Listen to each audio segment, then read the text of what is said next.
kind of couldn't quite play it off enough. Yeah. Yeah, I saw it. Well, he landed hard. He high-pointed the ball but got turned upside down. He almost landed on his head. Here's his chance Clark now. He fields the Yeah, punt. he's going to try to field it. He can't make the man miss. He's down to about the 28 It's here. actually a risky return there. He fielded it on the bounce with the defender. Very right there. close, yeah. I mean, defender was just basically he caught waiting. the ball, defender grabbed him, and that's about how it ended. Yeah. Defender basically, I mean, he was there. He's just waiting for him to catch it. So yeah, it's a good way to end up fumbling if you're careful. So, but saved a few yards. Had taken a St. Stephen's bounce. So Mustangs will take over. Be 1st and 10 from their own 28. Had to punt for the first time tonight on their last drive after several costly holding penalties. Feeling another big play coming on. Yep. 2 receivers out wide. It's going to be a handoff here. He's got space. That's that guy again. Yeah, found the edge. Got 10 and then a couple extra, maybe 13, 14 yards. Al Johnson again. Depending on the spot. Yep. At least 13. That's what it's looking like. Yep. Moves the chains. Another Turner Hauser Insurance Group first down. Maybe closer to 14. 13 and a half. Strong run there. He is having him a night so far. See if they give it to him again here. Now Mizell's going to drop back.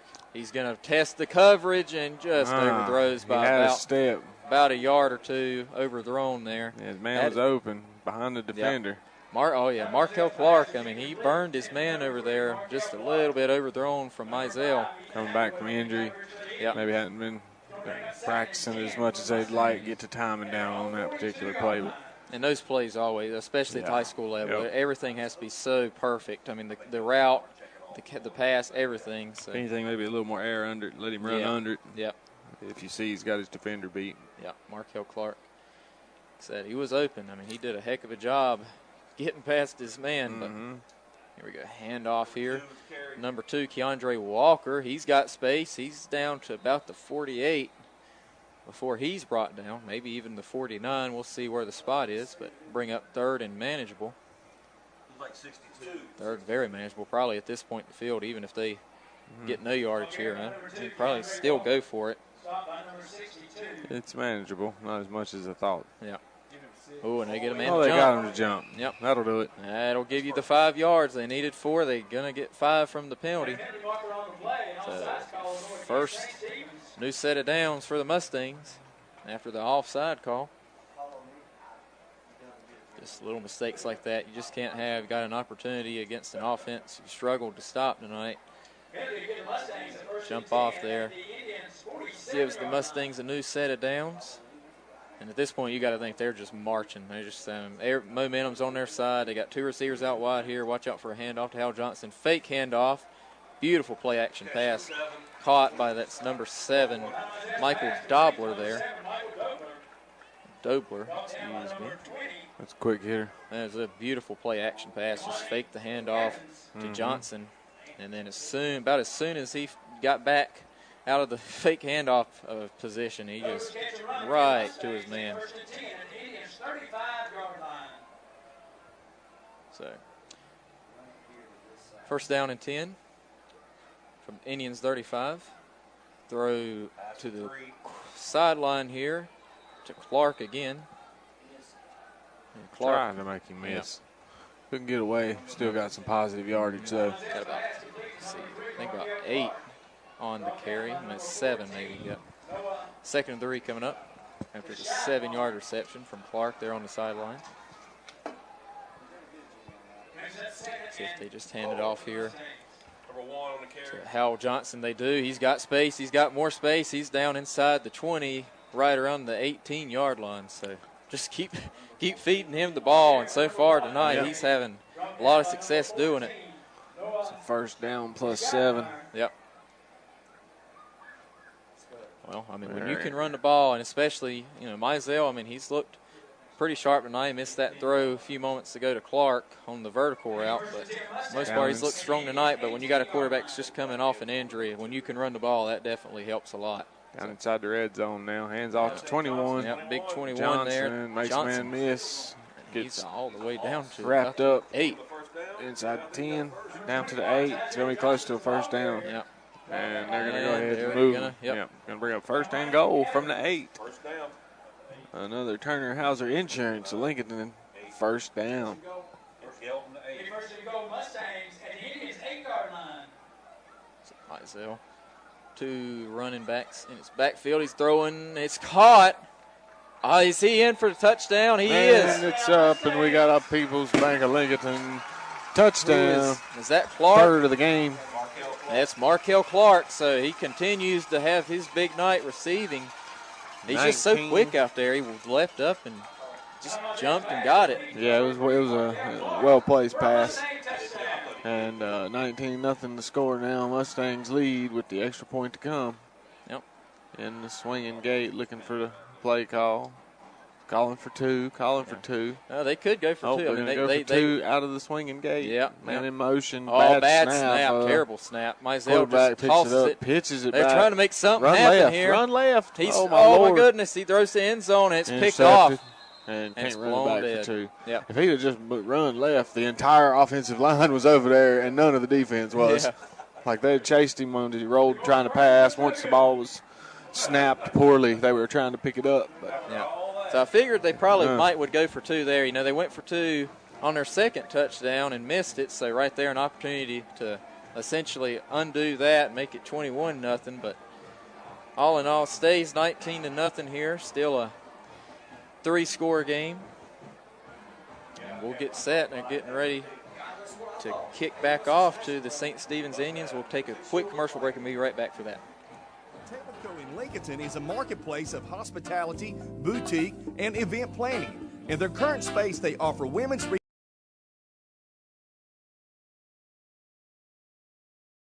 receivers in the formation for the Ironmen. 2 to the top of the field, 1 down here to the bottom. I believe that's Hahn. It is. Miller takes the snap, play action fake, rolls right, throws over the middle. It's broken up by Twitty, I believe. Yeah. That's Dakota Twitty in there, gets a hand on it, knocks it down, and that forces a 4th down here. I believe his for target Cherryville. was Jackson Owens, I believe.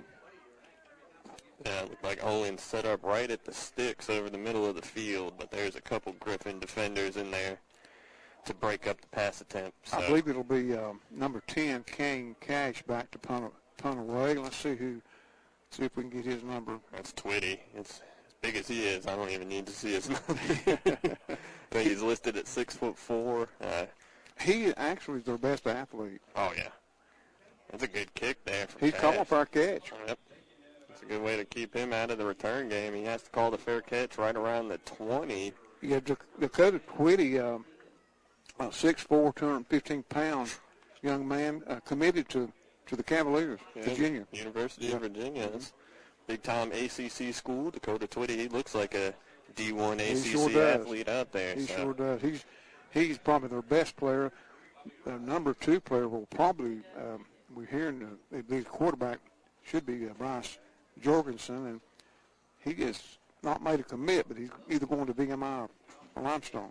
Yep, Jorgensen takes the shotgun snap, rolling left, looking to throw, and it's off the hands of his receiver. I think that was Twitty he was looking for over there on the far side of the field. He'll probably throw to Twitty. If he throws to him once, he'll probably target him 10 or 12 times, Oh, yeah. maybe more, maybe even more. Couldn't blame him. He's got to have the size advantage on whoever's covering him out there. What did I say, 6'4"? Yeah, 6'4", yeah, 215. He's a big kid. Pass falls incomplete, so that makes it 2nd and 10 for the Griffins. Jurgensen again in the shotgun, field spread, 5 wide receivers. Man in motion, they hand it to him on the jet sweep. He's got the 1st down and then some. Brought down at the 40, gain at 20 on the carry there. Was that Cam Bowler, number 6, on the tackle? I believe it was. Yes, Cam Bolin on the tackle there. I think that was number 10, Holden Weatherford on the carry there for Thomas Jefferson, if I'm not mistaken. So he gets 20, and a Medical Center Pharmacy of Cherryville 1st down, 1st of the night for Thomas Jefferson. So they've got the ball moving now on their 1st possession. Yeah, he has some really good blocking on that right side. Jurgensen going to keep it himself up the middle this time. He gets 4 yards out to the 44.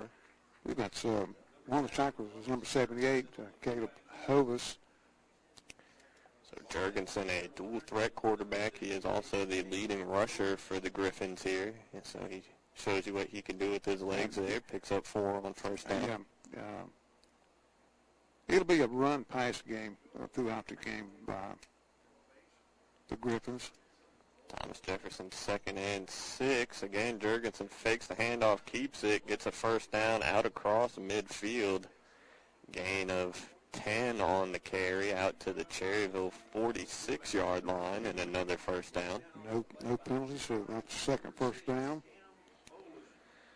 So the Griffins have it into Ironman territory at the 46.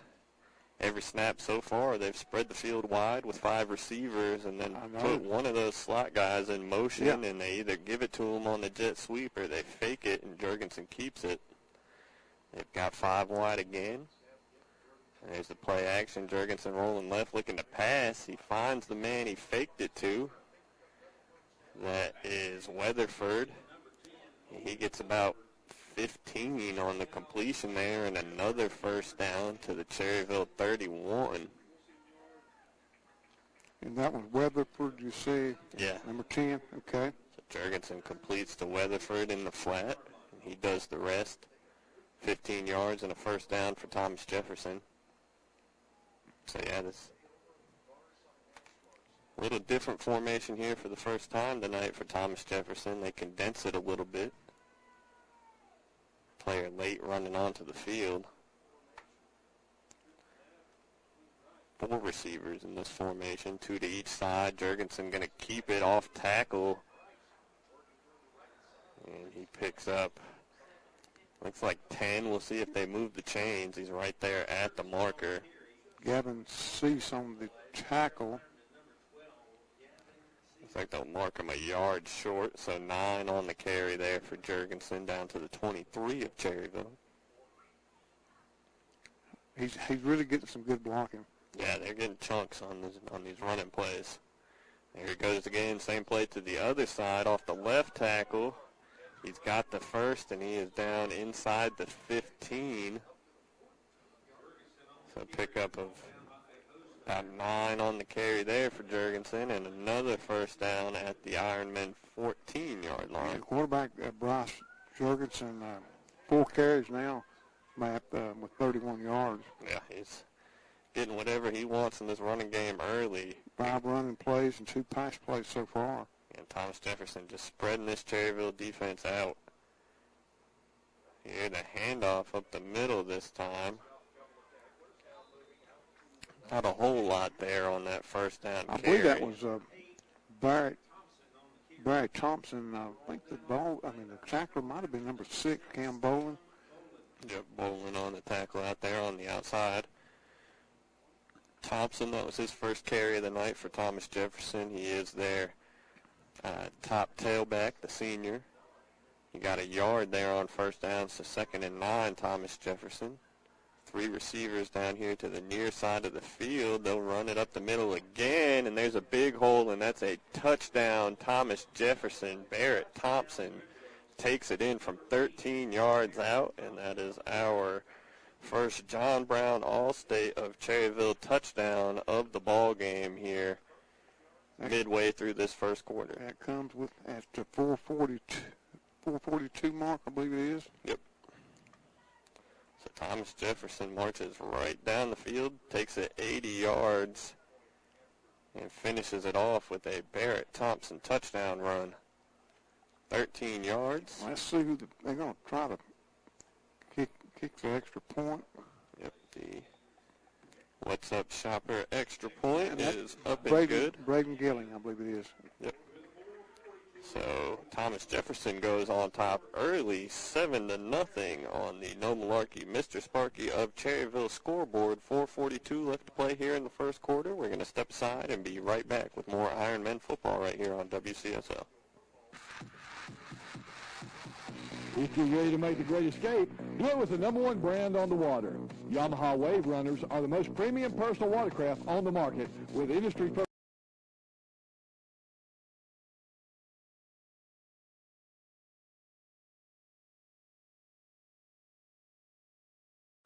And through his receiver's hands.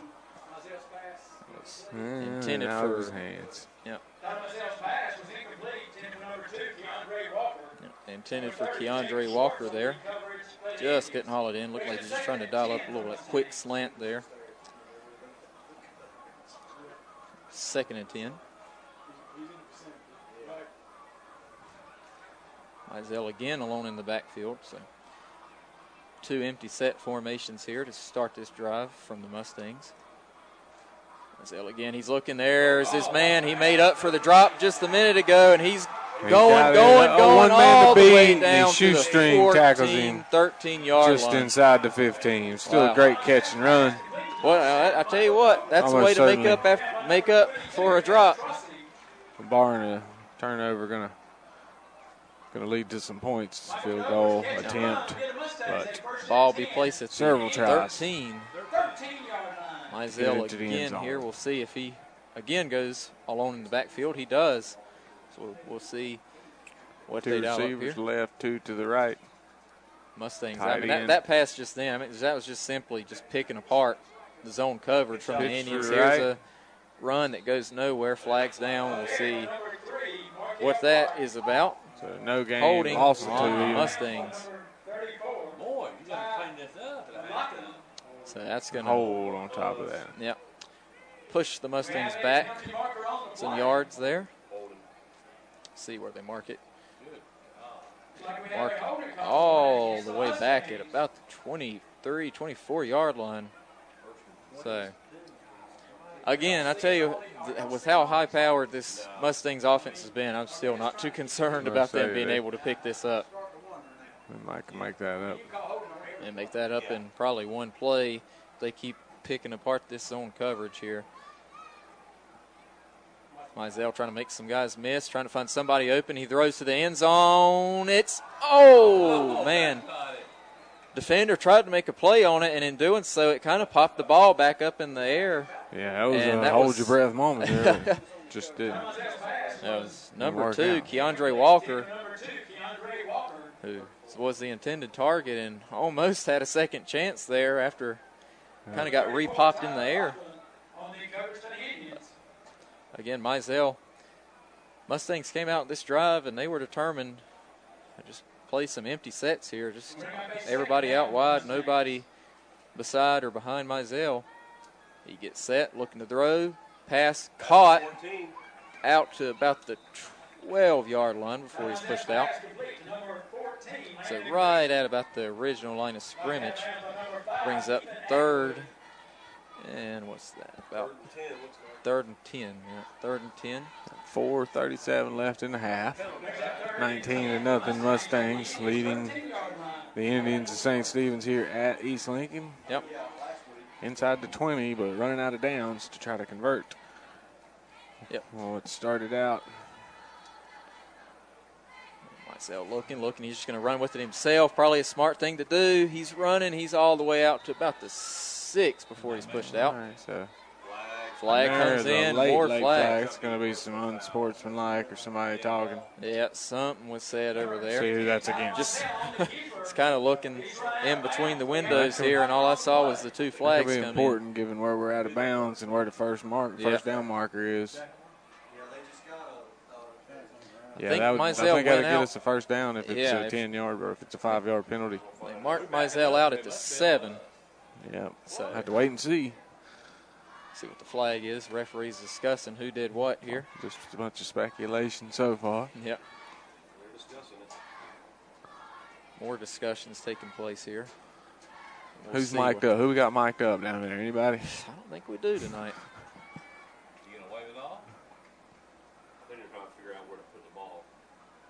Yep. I think some more discussions here.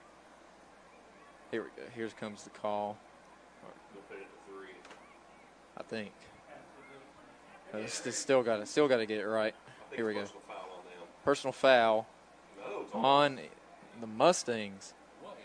So that's going to back the Mustangs back again. So 3rd and even longer coming here. Well, I guess 4th.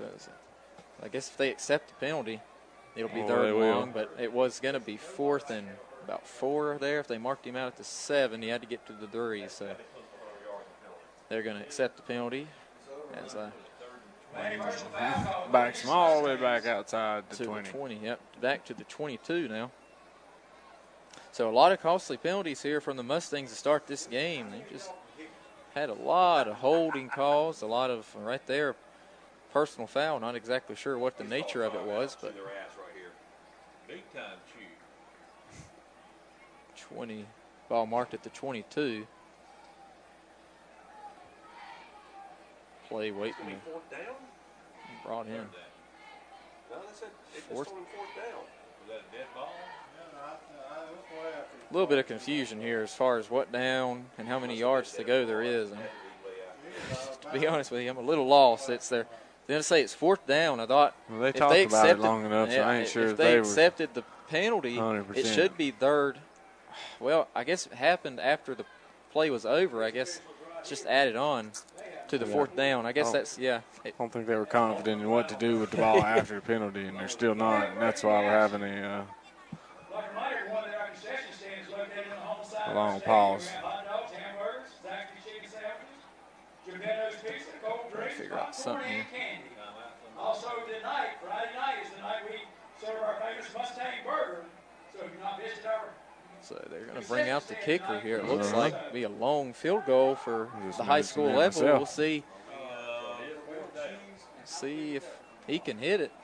He's gonna give it a go. Yep. Don't have too much to lose here. No. All right, so 19-0. 38, 39 yards. going to be about a 39-yard field goal attempt here. So we'll see if he's got the leg to do it.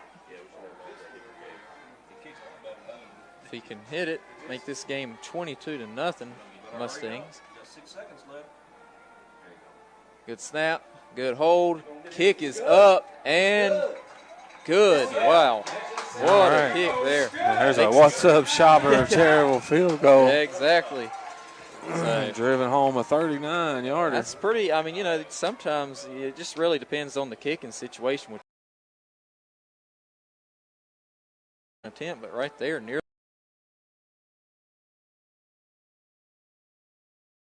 Specials every day until 2 p.m. at all 4 locations throughout West.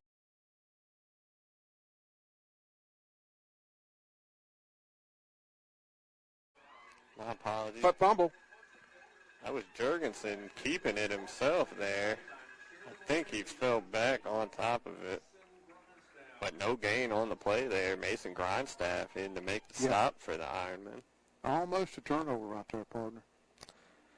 That's what you've been calling for on this drive. Well, they don't have it backed up anymore, but still would be nice. Just maybe a yard on that first down carry for Jurgensen. So 2nd and 9 here. Oh, they're going to play this whole game Yes. spread. 5 wide here. Man in motion. Jurgensen fakes it to him, keeps it up the middle. He gets about 5 on the carry out to the 38, 39. A host of Ironmen, Mason Grindstaff,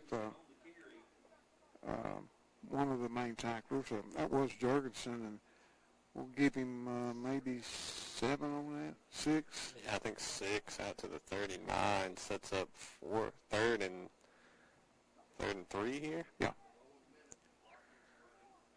You know, if they don't make the first down here, they're going to go for it on 4th for sure. Well, the way they've been moving the ball, couldn't blame them. Looks like they're going to snap it to Twitty here. They've got him lined up by himself in the backfield. Again, 6'4", 215 pounds. Good luck stopping him. He does take the direct snap, goes up the middle. He's got the first out to about the 44. So Twitty did not have him as I had him as a receiver, but not a running back. Yeah, I guess technically a quarterback on that play. Yeah, Snapped it right to him. Picks up 4 and a first down. A Medical Center Pharmacy of Cherryville first down at the Cherryville 43-yard line. Last play of the first quarter here. Jurgensen drops back, throws it over the middle. He's got Twitty. First down into Cherryville territory where Hahn makes the tackle, and that will do it for the first quarter. Thomas Jefferson on top, 7-0 after 1. And they've got the ball in Iron Man.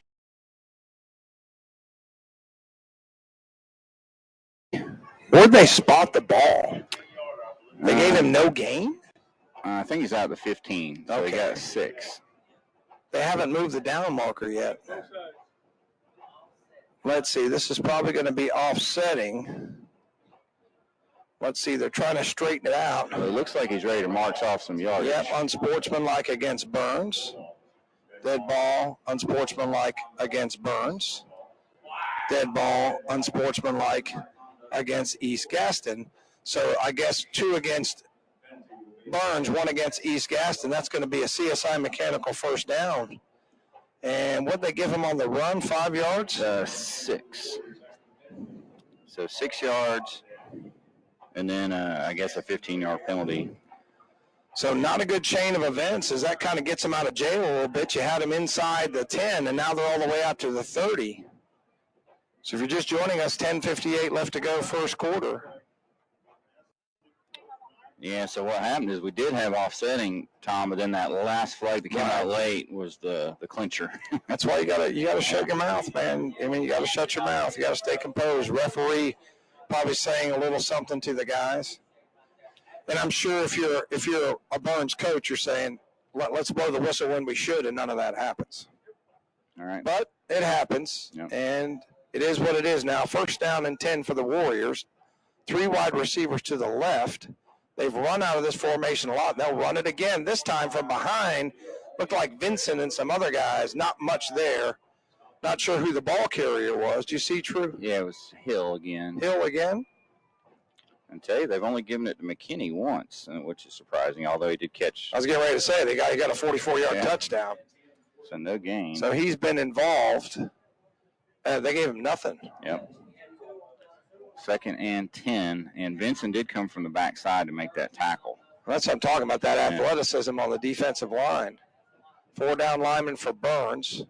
Now they're bringing some other guys. Azari Brown standing up. 2 other guys. Azari coming on the blitz. He's after him, didn't get him. Sherrill gets away temporarily, then he goes down. So loss of about 2, 3rd and 12.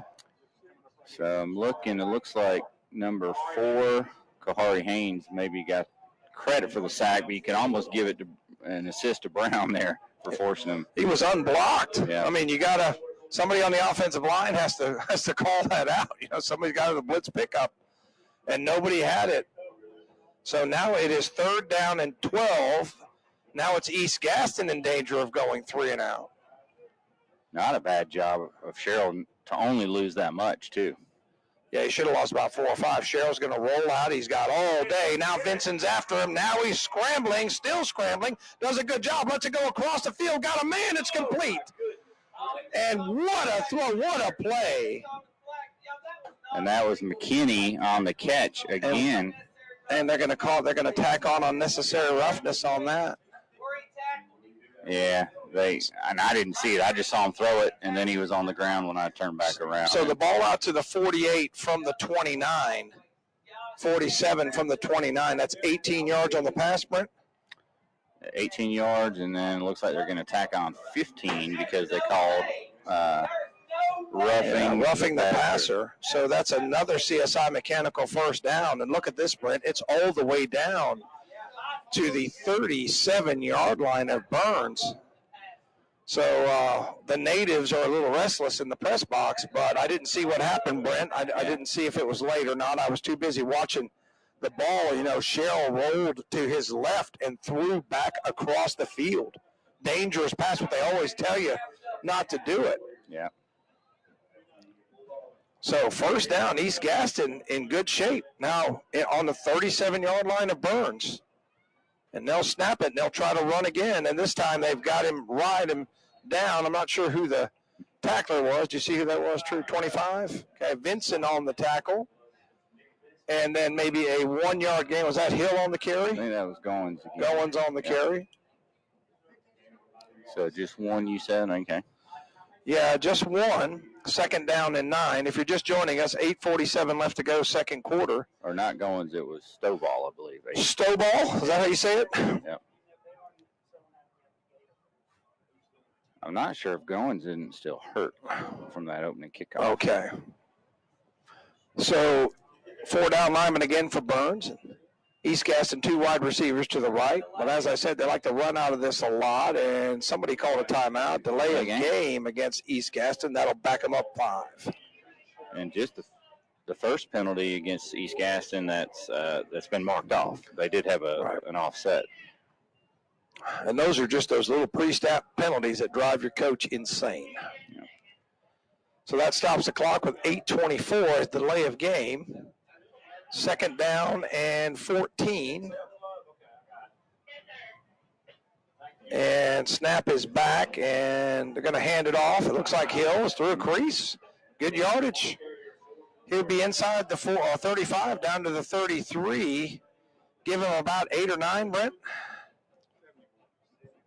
Let's see, Beatty on the tackle. Got to the 33. So about 5 maybe. But they were behind the sticks. That's right, yeah. So add 4 to that, 9. 9 yards. Yep. So Burns having a bit of a hard time stopping the run. And you got to think this is 2-down territory for the Warriors, Brent. Definitely. You know, last time they were more like the 40. Now they're at the 33, and I think this is definitely 4-down territory. And I don't think Nunez has the leg to kick one from here. Nope, they're going to try the little jet sweep, and it looks like it's going to work to the 30, 25, 20, 15. Not ridden down to about the 4-yard line. Thompson is Stovall all the way down to the 4-yard line. So East Gaston has it 1st down and goal, Brett. You know, really just a nice play. They had that time he had the blocking, right? Whereas Burns a lot of times has been getting some pressure off that edge. That time he had the blocking out in front of him. Did you give him 29 yards on that, Brett? Yeah, down to the 10. Yep, 29. Another CSI Mechanical 1st down. Oh, not down to the 10. Okay, so that'd be 23 yards. I got to do the math. So it's 1st and goal at the 10. They were at the 33. Yeah, they were at the 33. So 23 yards. And I tell you what, Cheryl and this offense has been moving the ball, and they're going to try Hill right up the middle, and that's not going to work this time as Burns is there. Maybe a 2-yard run, and Vincent and some others on the tackle. You also had 23. Coltrane, 23. What did they get? Made 2 yards? Yep, to the 8. 1, 2, 3, 4, 5, 6, 7, 8 plays on this drive as they first took it on their own 9-yard line, Brent, and they've moved it 90 yards. Or, 80 yards, I should say. And up the middle, that's McKinney. So there's McKinney pushing his way, and he'll be marked down short about the 1-yard line. So give him 7 yards, 3rd down and goal from the 1, Brent. And again, just the 2nd carry for McKinney, but it's pretty efficient. And looks like maybe they spotted at the 2. So give him 6. Yep, give him 6. 3rd and goal from the 2 now. I'll tell you what, I've been impressed with this East Gaston team on offense. And Cheryl, you know, he looks good when he goes back to pass. He sure does. Puts it on the money, that's for sure. I tell you what, that throw across the field, that was a big-time throw. And straight back, and then falls down. Would the ball come out? I think Hill just tripped. Yeah. So Hill trips, 4th and goal. I'm sure they're going for it, Brent. Where they mark it? And he's still at the 2, so no gain. They gave me a yard? How'd they give me a yard on that? Well, they did. He's at the 1. Wow. I'm not sure. It's 4th down and goal, 5.5 left to go, and I think East Gaston wants to take a timeout and talk about it, so we'll take it with them. 7-7, but East Gaston's got it point blank. We'll be back in 30 seconds.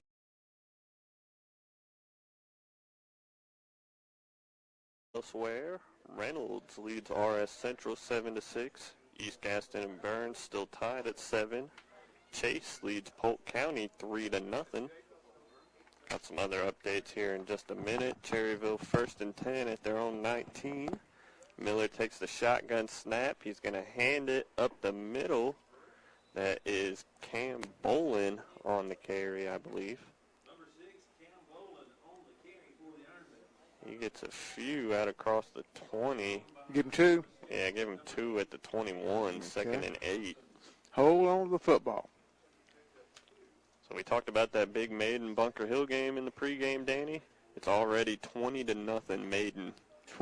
Really? Yeah, Blue Devils going on the road, making a statement early in that one. Wow. We'll see how it plays out. A lot of football left. I'm interested.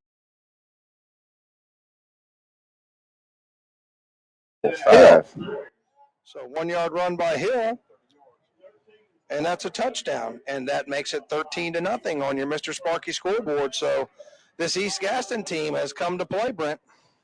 You know, they've got some skilled players. Again, I can't help but think, you know, as this game wears on, and you've got Hill and McKinney and Stovall going both ways, you know, is it going to take its toll? Maybe, maybe not, but so far they look pretty fresh. So far, so good for the Warriors. As Nunez in for the Settle Heating and Air extra point after the numbers touchdown. And snap down, kick up, kick blocked. So it remains 13-7. Burns getting the ball back, but trailing for the first time in the game. You're listening to the WHS Game of the Week, brought to you by West End Sales. Pegram Insurance Services in Shelby is now all.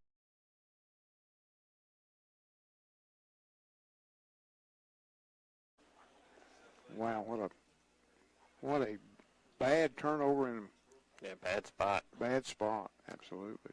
After the defense had come up with 2 big stops, just the second play of that drive, bad snap, turnover, and now Thomas Jefferson, 2nd and goal on the 5. Jurgensen in the shotgun, going to go up the middle here. Fumble, ball's on the ground. Cherryville's got it, bounced up perfect, and he's got some room. Good return out to the 35. That is number... That's 6. Cam Bolin picks it up. Play of the game for the Ironmen. Wow, so this one going back and forth here. The momentum just swinging between the Ironmen and the Griffins. Looked like Thomas Jefferson had done everything but get across the goal line, and they give it away. Cam Bolin scoops it. Oh, he brought it back. About 30 yards on the return there. 30 yards. 30-yard return there by Bolin. So Cherryville set up at their own 35 now.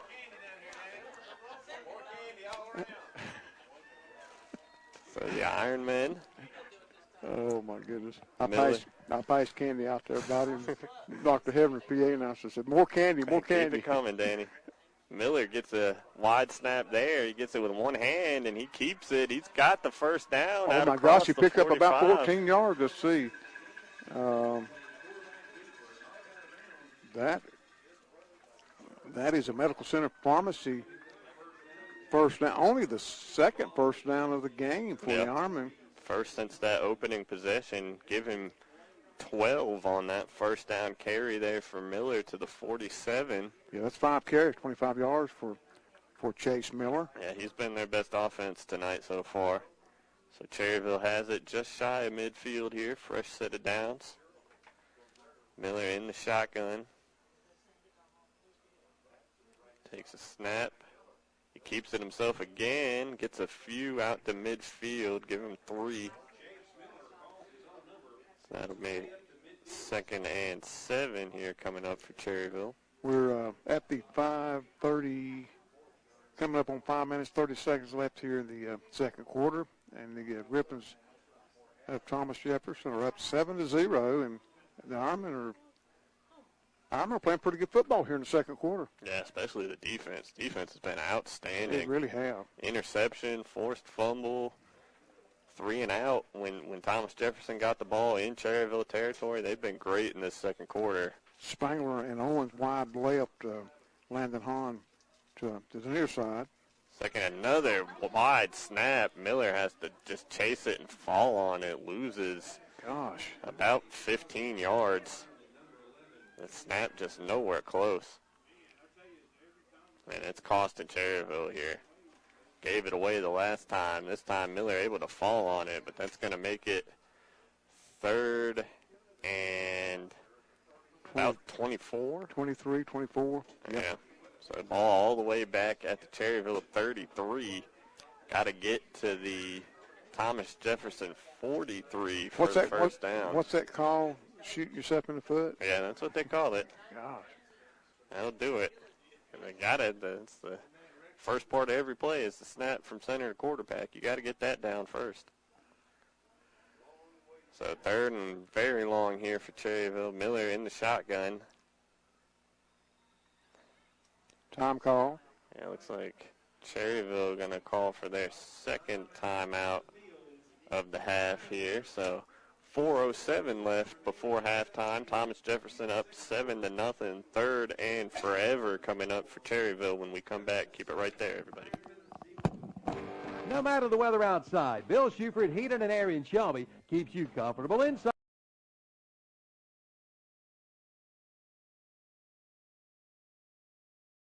They try to play conservative here, or nah? If they with 3 seconds try for that, they got to throw a bomb. You'd think they definitely have Screen. to, down 28-0, but at the same time might just want to take this one in, damage control a little bit here. Nope. Let's see, they're going to just toss it again to Gaither. He's going to have more space, and he's out to about the 46. And that'll do it for the first half. East Lincoln Mustangs up 28-0 over the St. Stephen's Indians after 2 quarters of play. We'll be right back here in just a few minutes for our unrivaled metal buildings of Lincoln Stadium halftime show. Stay tuned, everybody.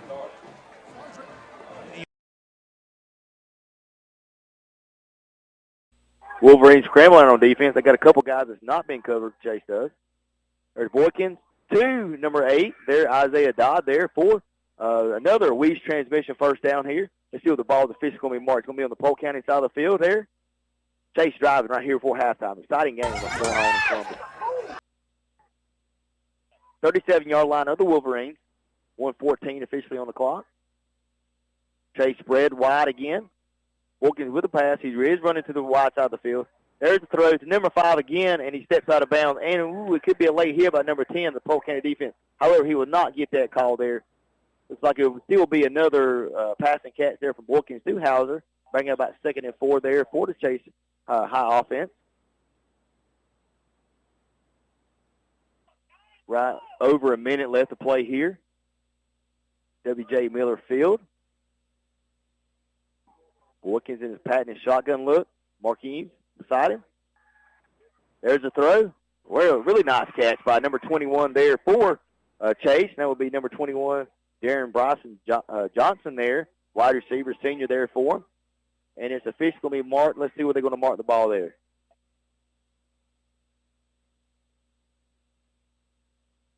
Looks like about the 16-yard line. There's a snap. Marquis Mcconnell's up the middle. Host of Wolverines there to greet him, though, with a short game there, and it will be a timeout, looks like, taken by Chase. We'll stay right here with you right here as we're under 47 seconds left to go here in the second quarter there. Chase will talk it over as a critical second down here, trying to score before halftime to give their offense another feather in the hat and also give them the lead right here before halftime.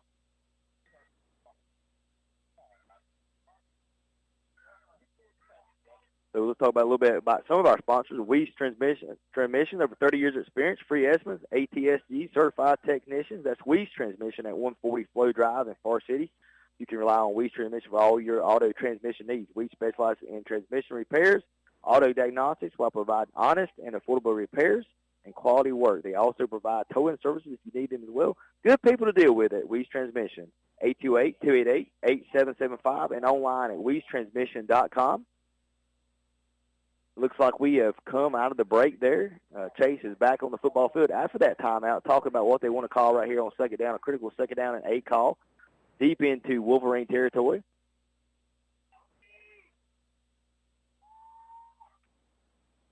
And to the Polk County side of the field, number 5 there, Logan Hauser, number 8 there, Isaiah Dodd.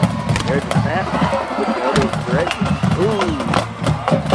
It is called. However, the clock continues to run there. It's going to bring up 3rd and short there. The ball is going to be in place for maybe about the 15-yard line. 35 seconds to go in the football game. 3rd and 3 officially. Under 30 seconds here now. There'll be another timeout by Chase here. We'll keep it right here, right. Sure, this will be a short timeout by Chase, trying to see what they want to do right here, see if they can punch it in the end zone and retake the lead right here before halftime.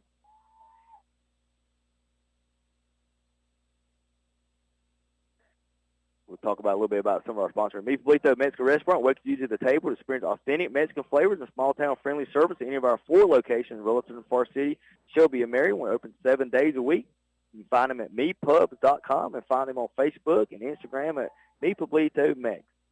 From margaritas to modelos, all 4 Mi Favorito locations, Williston, Far City, Shelby, and Marion have full bar service, domestic and imported beers, wine, and mixed drinks for on-site dining orders 7 days a week. Mi Favorito Mexican Restaurant offers over 100 Mexican dishes with lunch specials every day at 2 p.m. at all 4 locations throughout western North Carolina. And here's the critical third down call by Chase. Ooh, they're going to catch Marquis Mcconnell with a false start there, and they'll back Chase up here coming out of that timeout. And Marquis Mcconnell, and he knew it. He was just anticipating the snap count.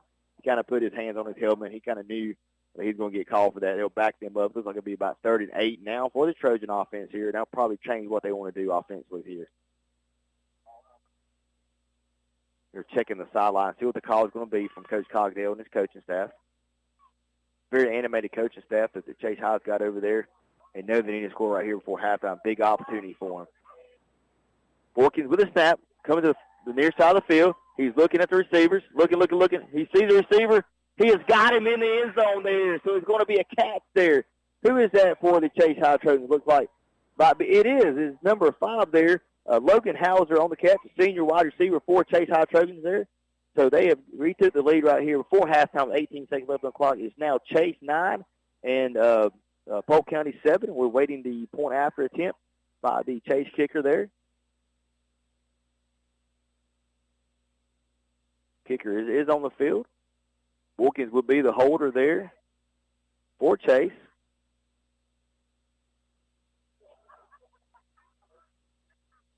Okay, here's the snap by Chase. Coming up real soon. Snap, hold by Boykins. Kick is up, and it is going to be good by the kicker there. So now on the McDonald's scoreboard here in Columbus, we have Chase 10 with 18 seconds left in the quarter, and they lead 10-7. We'll take a short break right here right before halftime.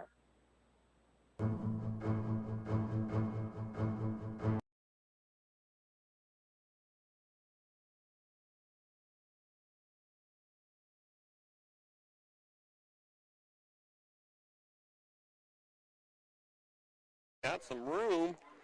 There he is, out across the 20. He's got the first down and then some.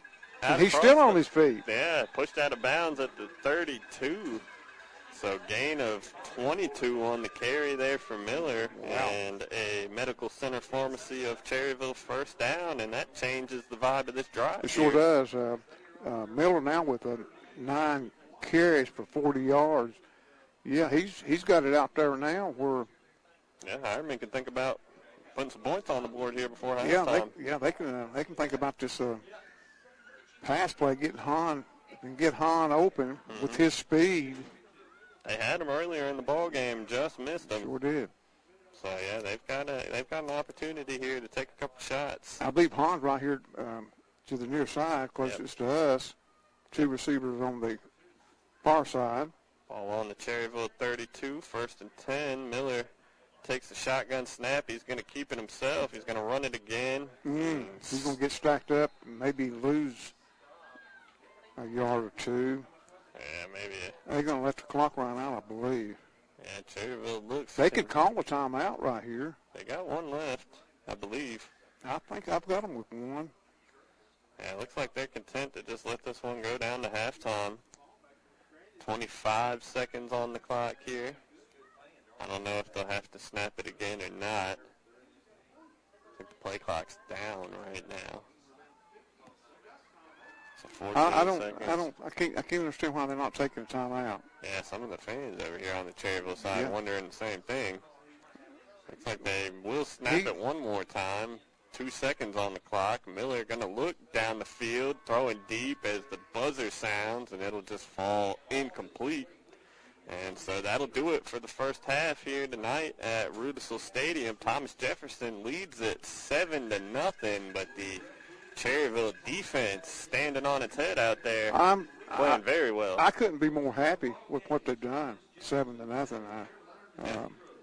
I'd like to be 14-7 Cherryville, but they really played well there in the second quarter. Absolutely.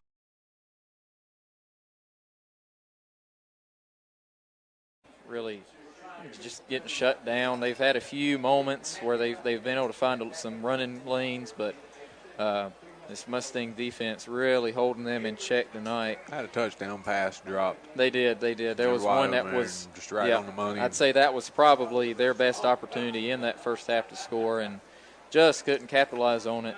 And like I said, a 28-0 ball game, and that really kind of sums up the way the game's gone thus far. It's just been very much East Lincoln dominated. Again, thank you all for tuning in to our Unrivaled Metal Buildings of Lincoln.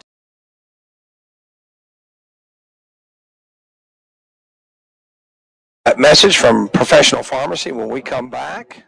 Right now, it is 14-13 Burns on your Mr. Sparky scoreboard. Thank you for tuning in to the WHS Game of the Week as Burns throws Stovall for a 2-yard loss, and that might have been the Bulldogs who called that timeout. Could have been. I Not mean, sure. 55 seconds. You stop them again here, you got a chance for good field position. So second down 12. Got a little case of dyslexia there. They're behind the sticks, not in front of them. And they're going to run it again, and that's McKinney, and he tries to pick his way, and he's tough to bring down. He's stacked up. Got about 3. It'll be 3rd down and 9, and another timeout, I think, called by Burns. They're going to try to make them punt, I think. So we'll be back in 30 seconds. Up in the morning and out to school. Back to school brings many things. Things like increasing your knowledge, meeting new friends, and unfortunately, some sniffles, allergies, and coughs. Be ready. Professional Pharmacy in Bowling Springs has your basic back-to-school healthcare products. Just talk with one of their friendly professionals. They'll be more than happy to answer any question you may have. Professional Pharmacy, 128 North Main Street in Bowling Springs. Call 704-434-9897 today, where you get the service you deserve from neighbors you can trust. All right, we're back. And Tom Senafani, Brent Pasco with you. It's truly nice It's having true. somebody keeping It's a our true defensive stats. pleasure, isn't it? It is. And she is okay. We're embarrassing the teenager with dad jokes, so that's why teenagers don't like that. I'm here all week, folks. We're both dads with a kid around her age, so That's she true, knows that's the drill. 3rd down and 8 for the East Gaston Warriors, and up the middle and stop short of the first down, gain of 5. I think it's Hill, but now the clock will run, and East Gaston won't 32. There's about 1 second difference, Brent, so they don't have to punt. They can let this run all the way down, take the 5-yard penalty, snap it back to the quarterback, kneel down, half's over. I think that's what they're going to do. Who had that run? Was that Hill again? Was that Hill for how many? Maybe 4? Yeah. So I know that it was -2 on the first run, 4 on the second run, and now it's 4th and 6, 4th and 5. 5.5. Yeah. So the clock will stop with 0.6 left on the clock, and the delay of game is called against the Warriors. And now what you do is you just snap it and kneel down. You surely are not going to punt this football. So my assumption is when you're keeping official stats, if they're offsetting, do you still count that yardage? I do not. Okay. Because I do not. They didn't mark it off. Right, they didn't mark it off. Okay. So there's 2 15-yarders against Burns that don't count, and both 15-yarders against East Gaston don't count. Yeah. So 4th down and 5, snap back, and just as I told you, the kneel down by Sherrill, and that ends the first half, an entertaining first half. 14-13 on your Mr. Sparky scoreboard. We'll have the halftime show coming up, and the halftime show brought to you by Carter Chevrolet of Shelby. Carter Chevrolet out there on Dixon Boulevard. Go see our friends. They're across the street from the big gas station and Bojangles over there. Everybody knows where they've been. They've been there for years, and they've been given good deals. I remember in 1987, my parents bought a Caprice Classic from Carter Chevrolet. So they've been around a long, long time. Go see them for a new car today. And I'll give you an Okies tire recap of the first half scoring. And Brent and Joe Weibel and True Harrington are working on some stats here for us. So we're going to bring you those in just a few minutes. Once again, Mr. Sparky Scoreboard, 14-13, Burns at the half. You're listening to the WHS Game of the Week, brought to you by West End Sales. Hello, I'm a truck. And it's time to go trucking at Iconic Motor Company in Shelby. They have the trucks, including a 2020 GMC Sierra with only 23,000 miles, a 29.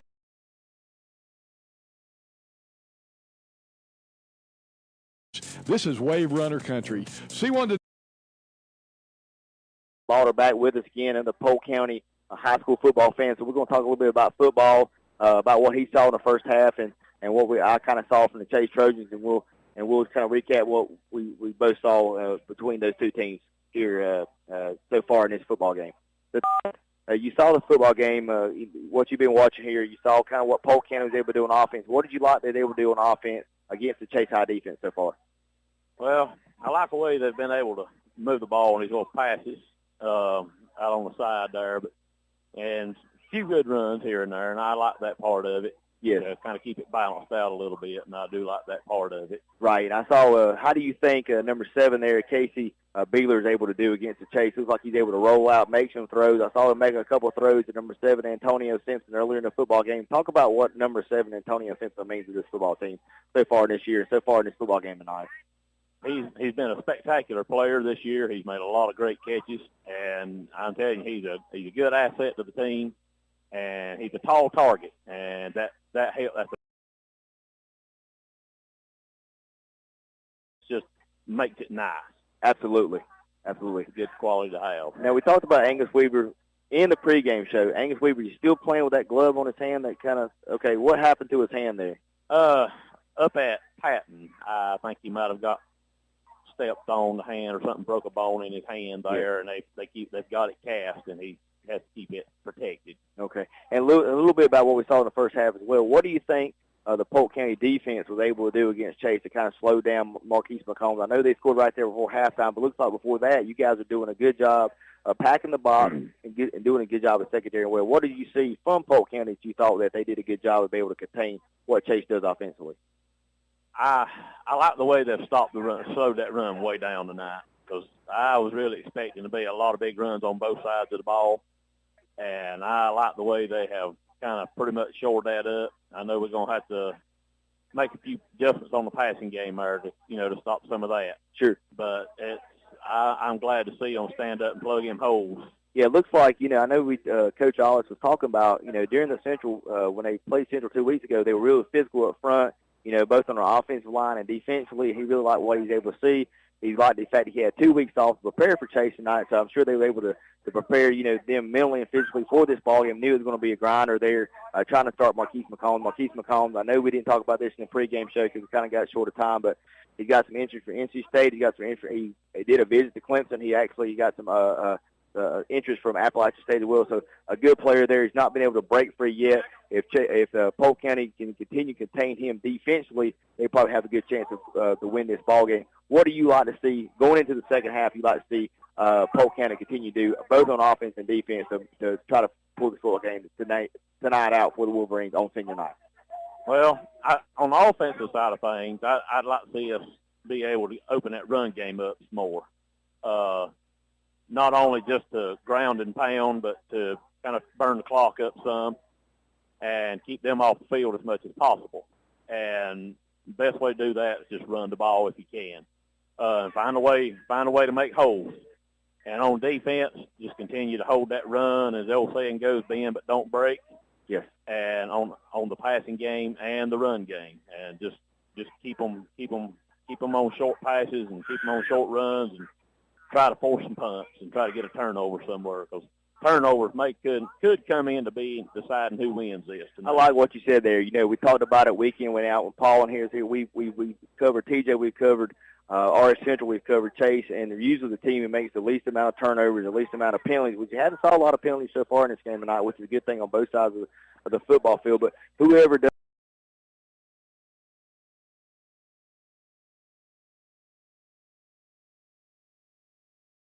East Lincoln in this second half, I have to say, just more so what you're doing as far as actually moving the ball, whether defense, offense, keep doing it. Only thing I would say for the Mustangs that they would, obviously they, not just me or anybody as a fan or whatever would say, but they themselves, is they've just had a lot of penalties that have cost them several times in this game. They had one drive, their only drive that they had to punt the ball, they had 2 consecutive holding penalties on. So East Lincoln, they've had a good bit of flags called against them so far in the first half. And I think that's really what's made this game. It's not particularly close, but I think there's a few drives here and there that were hurt because of some penalties that probably could have scored some points. And for St. Stephen's, I think you just going to try to have to figure out something, and I don't know how you're going to do it, but you're going to have to find a way to win in the trenches against these East Lincoln Mustangs, because if you continue to allow the Mustangs to completely dominate at the line of scrimmage, it's going to be another long second half for you. So I think that's the keys. They're going to have to be the key for St. Stephen's, is they just they've got to find a way to control both sides of the ball, offensive line and defensive line, and try to find a way to win against this East Lincoln defensive line and offensive line. So I think there's definitely things I think both teams are going to try and capitalize on, try to change up, try to adjust on. Like I said, East Lincoln probably not going to change too much because they're up top 28-0. St. Stephen's got a lot to work on, but I'm sure they've talked about all the things they feel like they need to do to try and get somewhat back into this game. So with that, we're getting set here for kickoff. We're going to take another commercial break, and when we come back, we'll be set for the second half kickoff. So stay tuned, everybody. To get your lawn ready for winter weather, it's time to head to Hoja.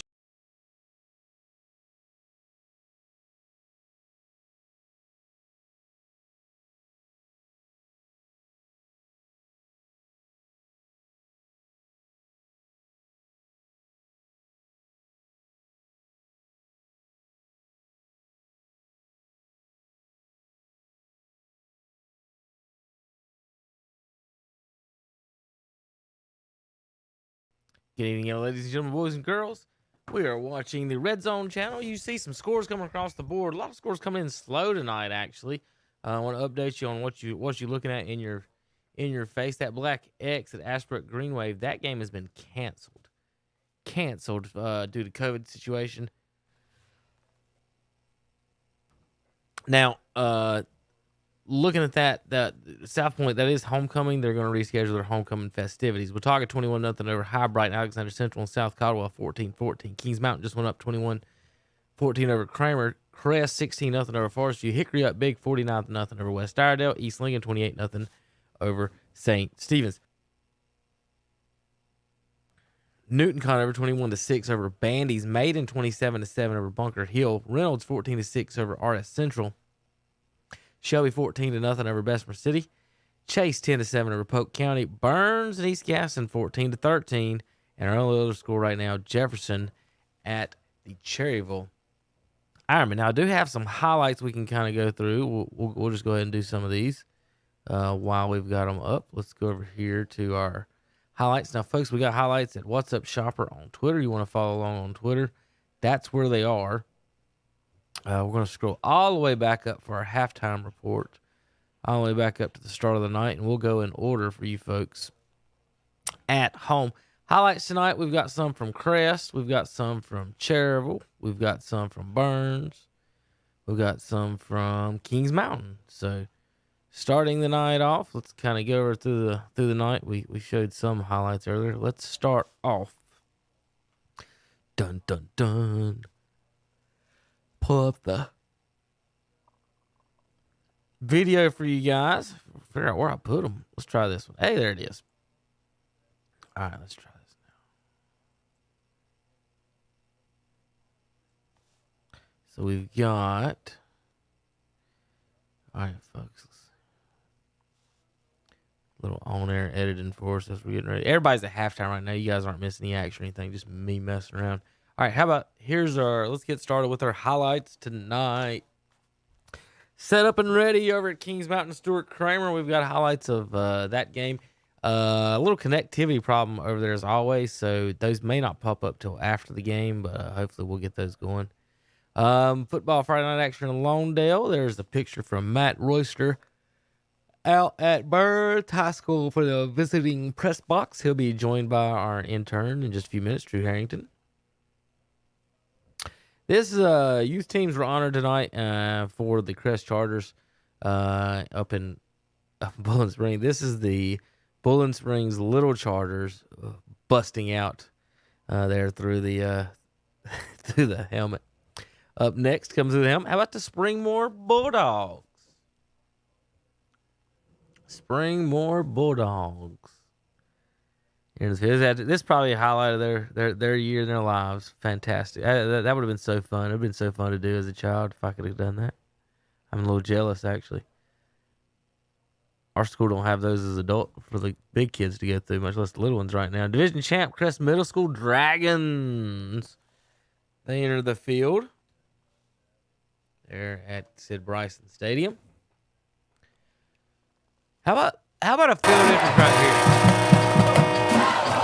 Check these Bulldogs out. This is how you enter the field, folks.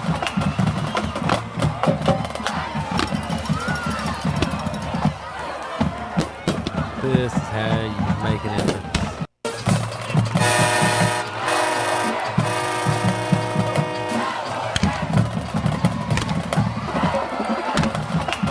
Whoever's in charge of setting up the fireworks up there at Burns, kudos. You did a fantastic job tonight, I just want to say.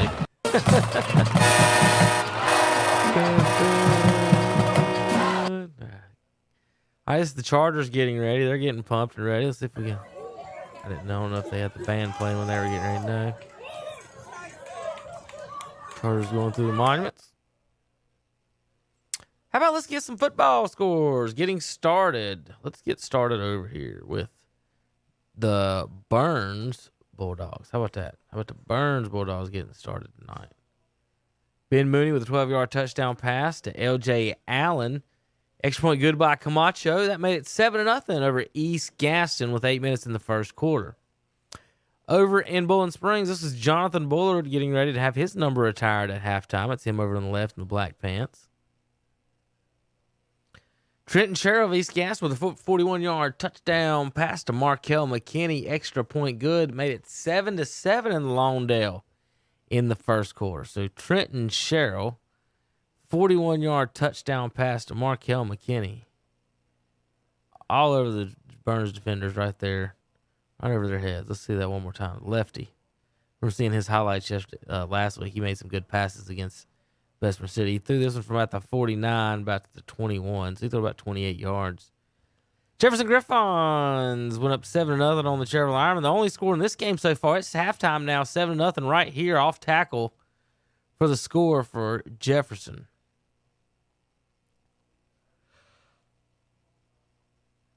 Hey, Ben Mooney had a 12-yard touchdown pass to LJ Allen. No, that was the first score. Sorry, that was us. And there's 7-7. That's us retweeting some more scores.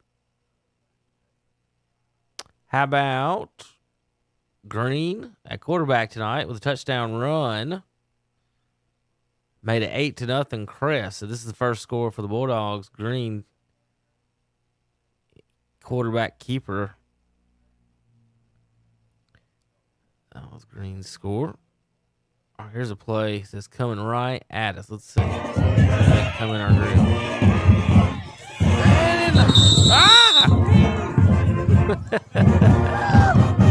We'll do that again.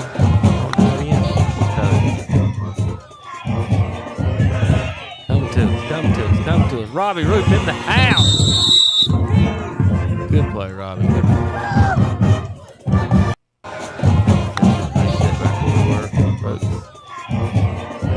screen on you. This is Justin Hill of East Gaston with a 1-yard run. This made it 13-7 Warriors. You can see East Gaston celebrating on the sideline with a big score to go up on the Bulldogs. This is Green to Adams. The pass right here in our face. Good pass. Running back out of the backfield. Great, fantastic catch for Adams.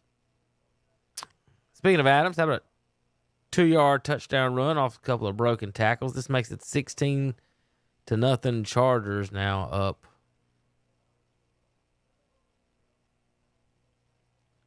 Defensive highlight for the Chargers. Scoreless opening quarter. This is Kings Mountain and Kramer getting tied up at 7 down in Kings Mountain tonight. Kramer looking at the stands over there. They got about 40 people. I mean, seriously. Ben Mooney with a 20-yard pass to Ryan Thompson. Camacho with the extra point. This made it 14-13 Burns.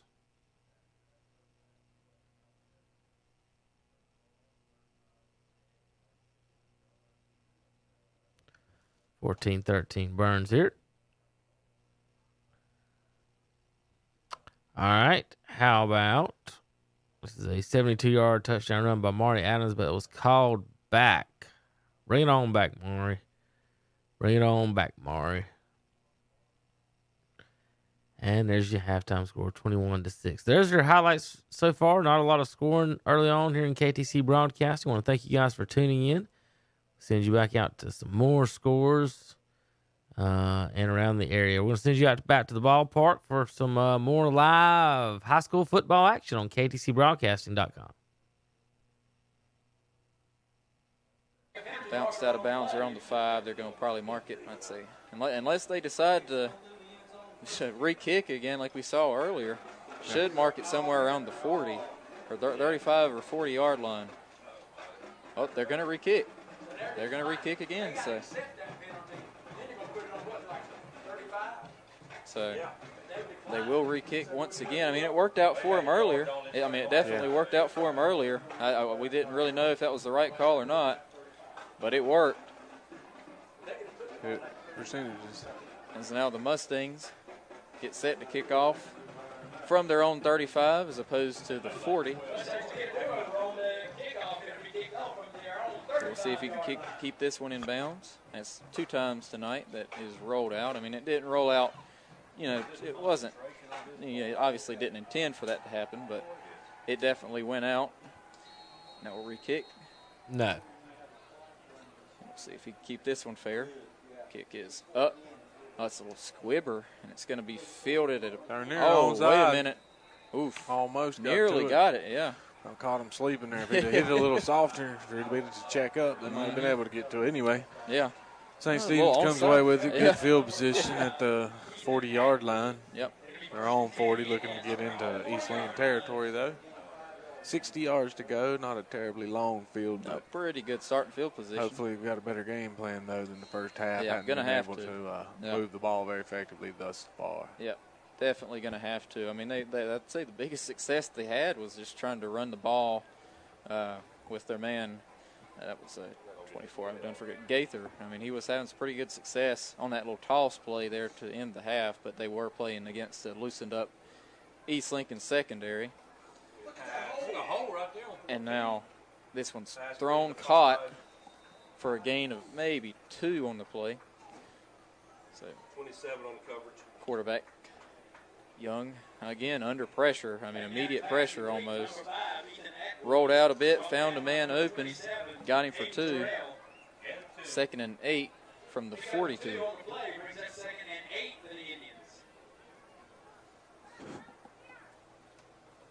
Two receivers running out wide here, both to the left.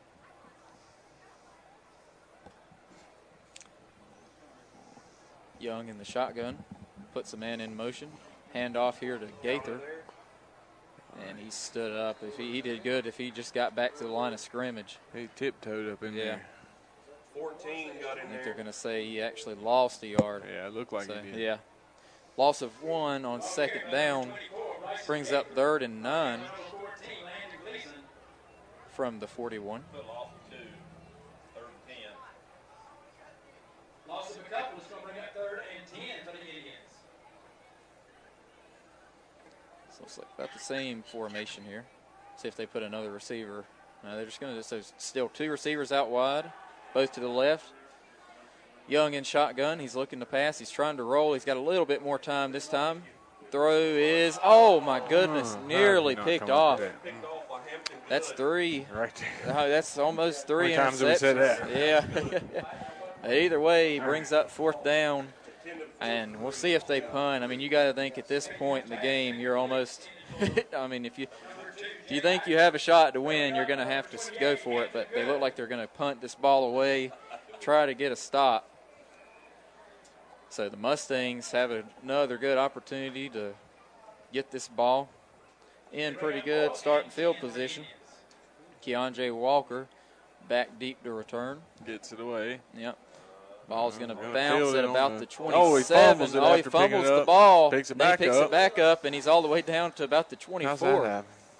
So 24-yard line is where the Mustangs will start, as they just want to just keep on trucking here. I'd say right now, they score again, you got to think, if you're the Mustangs, about possibly taking some of you guys out, especially Mizell coming off an injury. He's done what he needed to do tonight. So we'll see how much longer Mizell stays in this game if they're able to punch this one in right here. Again, Mizell in the pistol formation. Hand off here. That's trying to get a number. I think it was. I can't really tell. Is it 21?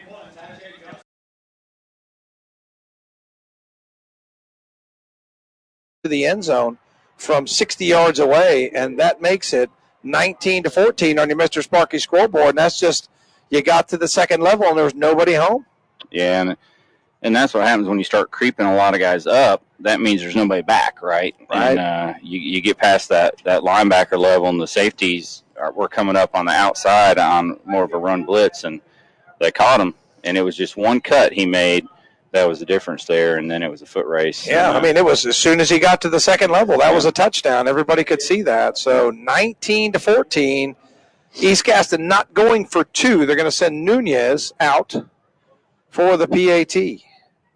Bad thing is that did not take long. Nope. Less than a minute into the second half. And up and good. 20-14 on your Mr. Sparky scoreboard. That's a numbers bookkeeping touchdown and a Settle Heating and Air extra point. We'll be back in 30 seconds.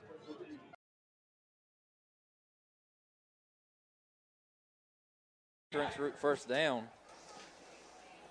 So just like that, East Lincoln Mustangs have the ball at their own 39, 1st and 10.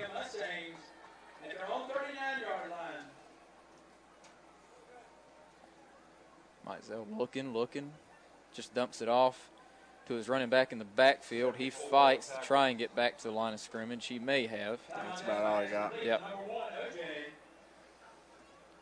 Like Mizell kind of went through his reads there. Wasn't anything on his first read. Then he tried to look, and there wasn't anything there, so then he just dumped it off. Good play.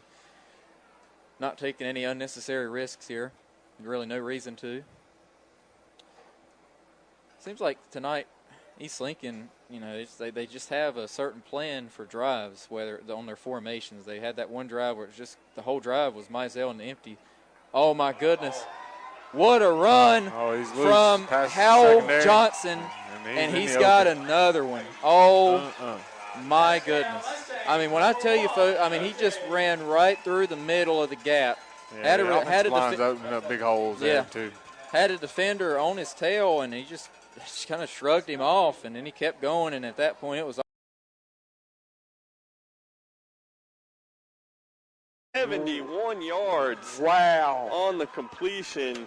Chase Miller to Landon Hahn, and there's your player to watch, Danny. Landon Hahn. I told you. Making it happen. What did I tell you at halftime? You said it. He's the big play threat, and he gets one, 70 plus. And it looks like he cramped up a little bit at the end of that play as he comes hobbling off the field. But I think we he'll be all right. We watched him at Avery County. Oh, yeah, he did that a couple times at Avery County. Wow.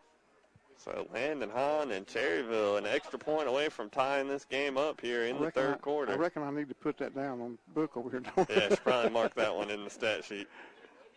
They might have got more yards on that play than they had in the whole first half. Be close. So Cherryville now will set up. It looks like they're going to go for 2 here. They've got Miller on the field. Heavy formation. They are going for 2. Miller going to keep it. Rolls to his right on the play action. Pump fakes, and he's brought down in the backfield. Wow. So Cherryville goes for 2 trying to take the lead. Ironman unsuccessful. So Thomas Jefferson still on top here, 7-6 on the No Malarkey Mr. Sparky scoreboard. 7:33 left to play in the third quarter. We'll be right back with more Ironman football after this.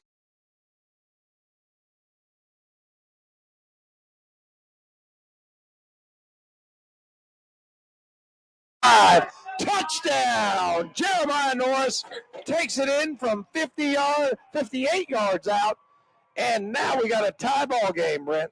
And here we go. Now here's your shootout, Tom. What have we had? 4 offensive plays and 2 touchdowns here in the second half. The same thing happened. You saw East Gaston put a bunch of people in the box, and if you get to the second level, it's over. It's over. So both teams have got to do a little adjusting on the defensive side of the ball. Yep, and both guys made one little cut that had the linebacker coming up on an angle and caught him off balance, and both guys went the distance. Not sure the folks in the booth pointing, not sure what we got. Right now we have a 20-20 game. Camacho in for the extra point, brought to you by Settle Heating and Air. And snap back, it's good. Hold, kick, everything good. 21-20 on your Mr. Sparky scoreboard. We'll be back in 30 seconds. Burns back out in front. What do we got? Code 27, freezer failure. Sounds like a cold case. Good job by the Chase kickoff return team there. He got the ball all the way up to the 30-yard line, but good job by the host of Wolverines there also defensively there on the kickoff return team for Polk County. Chase is already ready to go on offense here. Checks to the far side of the field to their coaching staff for the play. Boykins checking off again. Marquis Mcconnell to the right side of the field. Handoff to McCombs up the middle. Nothing doing. Wolverines are there to stop him. They have pushed him back. Looks like he's going to lose yards on that play. It's going to bring him about 2nd and 11 or 12 there for Chase. Just met by a host of Wolverines there on that play. Polk County's done a good job up front so far tonight against Marquis McCombs. Let's see if Chase can kind of compose their will here in the second half and pull away. High snap. Wilkins got it. McCombs. McCombs running through the middle of the football field. Very hard hit right there. Looks like he gained maybe about 8 yards on the play, bringing up a 3rd down here for Chase. Maybe about 3rd and 4. Very critical 3rd down conversion needed here to keep this drive moving, to keep their offense on the field, not to give the ball back to Polk County after that big score that put them within 17-13 range here in Columbus. See what the call is going to be here on the football field. Polk County moving defensively. There's a snap. Going to be handoff to McCombs. Up the middle, nothing doing. Polk County has stood strong defensive all night long. They make another stand right here. He will bring up 4th down for Chase. Let's see what they elect to do right here with 6:49 left to go in the third quarter. They are going to elect to punt the football. Number 1 for Polk County is back to receive the kick. The guy who just caught the touchdown pass for them, Stephen Chump. We mentioned him a couple times this year already. Very dangerous player for their football team here. Coach Ollis is now on the field here. But they may be having an official down on the football field. Let's check with him. Check. He was standing in front of a player for Polk County. But the trainer is now out on the football field. Looks like it's just a minor injury right here. He should be walking off under his own power here shortly. But maybe some kind of cramping issue for one of the Polk County players. Coach Hollis now on the field to check on him. He is okay. Number 14 for Polk County, walking off under his own power. Good to see that for that player. Polk County fans. That is number 14 for them. Marcus Simpson, a 5'9", 185-pound junior, is now walked off the football field, being replaced by another Polk County player.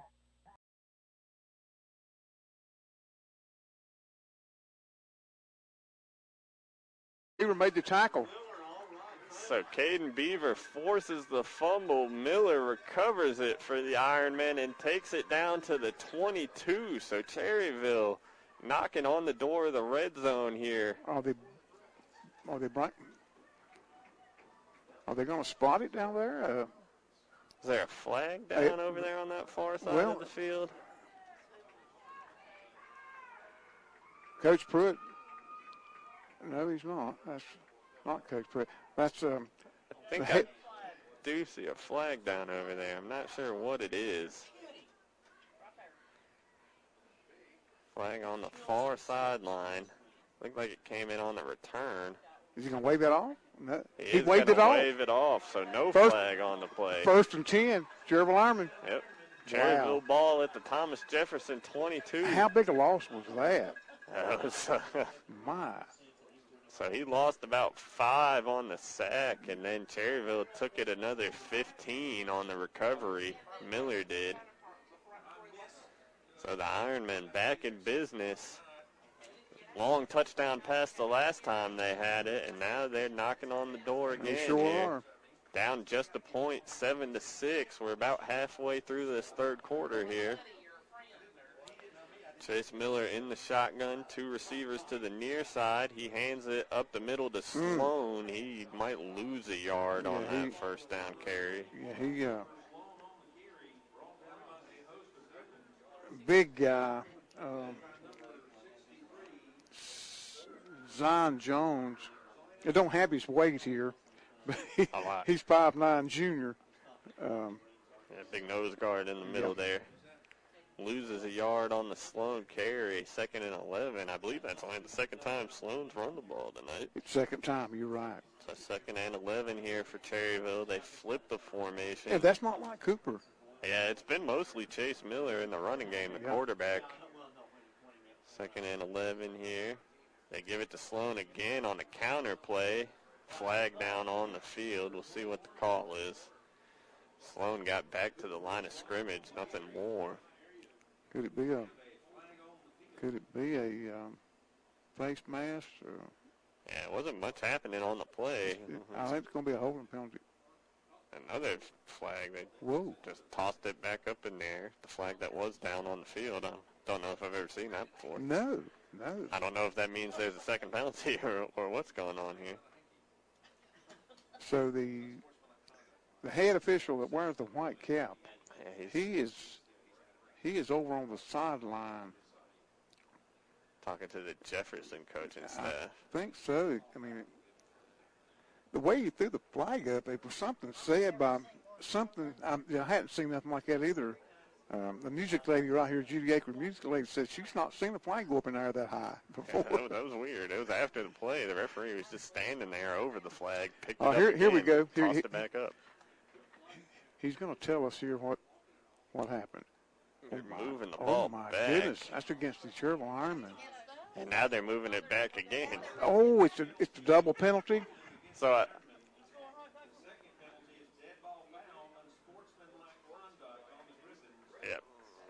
So it was a hold on Cherryville during the play. Right. And then after the play, an unsportsmanlike call on And that Thomas would be 15 Jefferson. yards. Yeah, 15. So that And Cherryville gets a 10-yard penalty. Yeah, so that nets a 5-yard gain for Cherryville. They put it at the 20. Wow. And I guess it'll be 2nd and 8. Sorry, folks, about the delay, but we did not know exactly what was going on until he ironed it out. So it's going to be a 2nd and, 8? Yeah, it looks like 2nd and 8. Ball on the 20-yard line of Thomas Jefferson. Miller in the shotgun here. He'll keep it himself, trying to get the edge, and he's wrapped up. Gets maybe a yard to the 19. not getting any blocking off that left side whatsoever. That they're in the backfield almost immediately. Yeah. It'll be 3rd and 7 here for the Ironmen.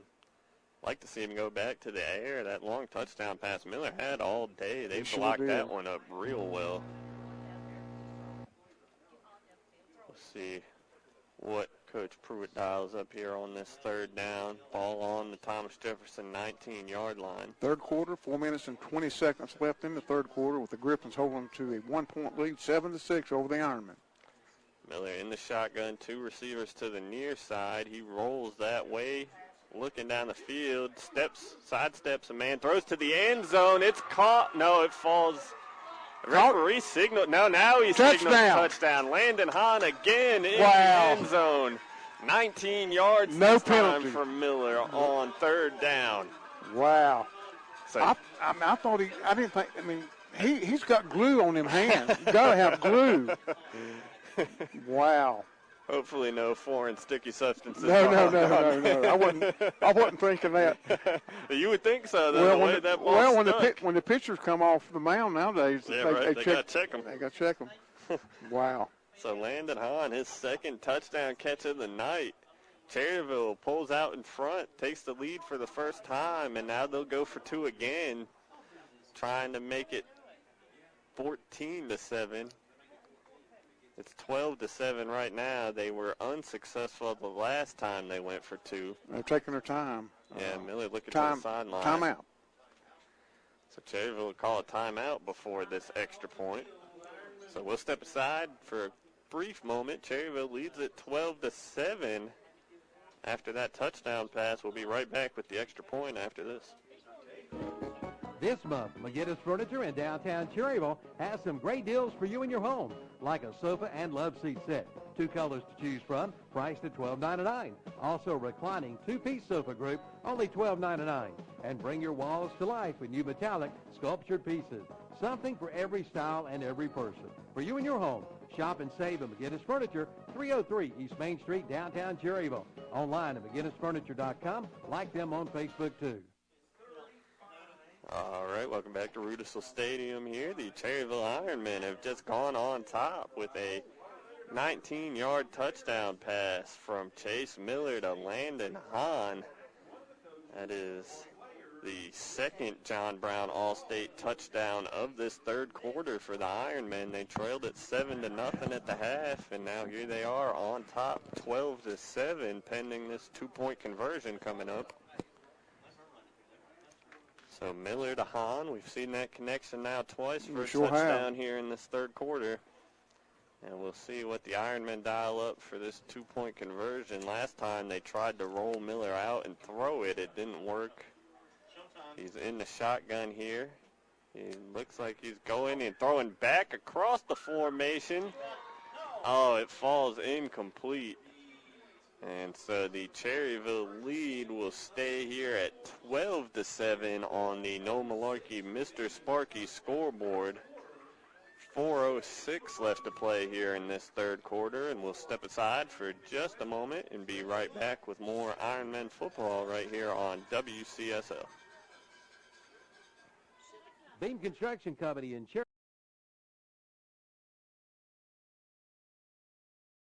For each customer when it comes.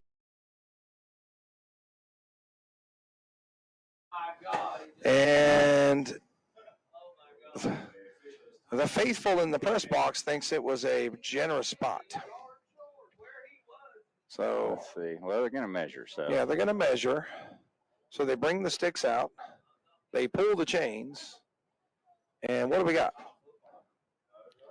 And they're going to be short by about the length of the football. So 3rd down and very short for the Warriors. And the way they've been running the ball, Brent, I think that they stand a good chance of picking this one up. Yeah. One thing we haven't seen from them, we haven't seen Sherrill tuck it and run. You know, he's always handed it off. No, he hasn't. We've seen Mooney try it once, and it didn't work. Didn't work, yep. So 3:19 left to go, 3rd quarter. 3rd and really the length of the football. And some of our press box mates think that they need to be spotting the ball out there. It's funny to listen to them in the press box. Third down short. Sherrill's in the gun. Clock starting, so play clock, plenty of time, 20 seconds. And Sherrill calls it out. And it's going to be McKinney, and he busts through, and he's got about to the 43 down to about the 37-yard line. So he's got about 6 before they're able to knock him down, Brent. Yeah, and now with that spot, let's give him 7. So that's another CSI Mechanical first down. And after that incomplete pass, it's been 5 runs, body blows, 5 yards, 7 yards, 7 yards, 3 yards, 7 yards. Yeah. So it's been methodical with the running game as the clock runs 2:49 and counting on your Mr. Sparky scoreboard. Sherrill's in the gun where he's been pretty much all night, and he's got it, and they're going, this time not going anywhere as Hill's thrown for a loss. Nick Vincent said, I've had enough. And that's where we talked about that sort of smallish defensive end that's got the quickness. He got around that tackle untouched and was able to pull Hill down from behind, right, and get him for what, a 1.5 yard loss. He's really such a nice kid, though. I mean, you wouldn't think he's got that mean football streak in him, but I tell you what, the kid can play. Second down, 12. As look at this, Burns has got a lot of guys in the box again. Sherrill's going to throw it. He's got all day. Now lets it go. One-on-one matchup. Fight for the football. I think it's a touchdown. It is. Oh, they're still wrestling for it. Yeah, they've already called a touchdown. They've already called it a touchdown. Thompson comes up with the football, and they're going to call a dual possession. Goes to the offense anyway. So that's going to be a touchdown. Brings me back to that Monday Night Football game years ago with the Seahawks and the Packers. Yep. Cloninger with the touchdown, and that's a 38-yard TD pass. That was an incredible pass, whether or not it was caught, dual possession, picked on the wrestle. I mean, there was nowhere else to throw that but where he did. That was just an outstanding catch. Now, East Gaston takes the lead, 26-21. Nunez on for the Settle Heating and Air extra point. Is it good? It is. 27-21 on your Mr. Sparky scoreboard after that 38-yard TD reception by Cloninger, brought to you by Numbers Bookkeeping. We'll be back. Need cash?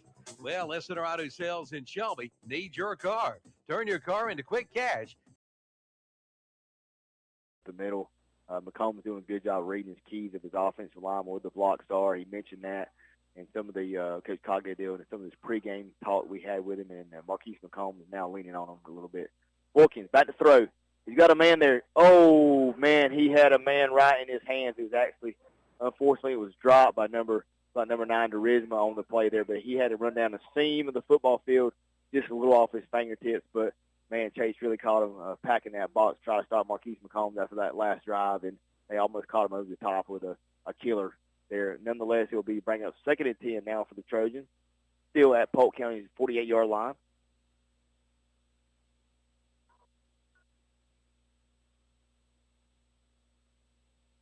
There's a snap, run to McCombs. McCombs is busted free. He is now, it looks like he got about 12-yard line. He's picked up another Weiss transmission. First down, that will bring us to the end of the third quarter on the McDonald's scoreboard. Is now at the end of the third quarter. Chase 24, Polk County 13. You are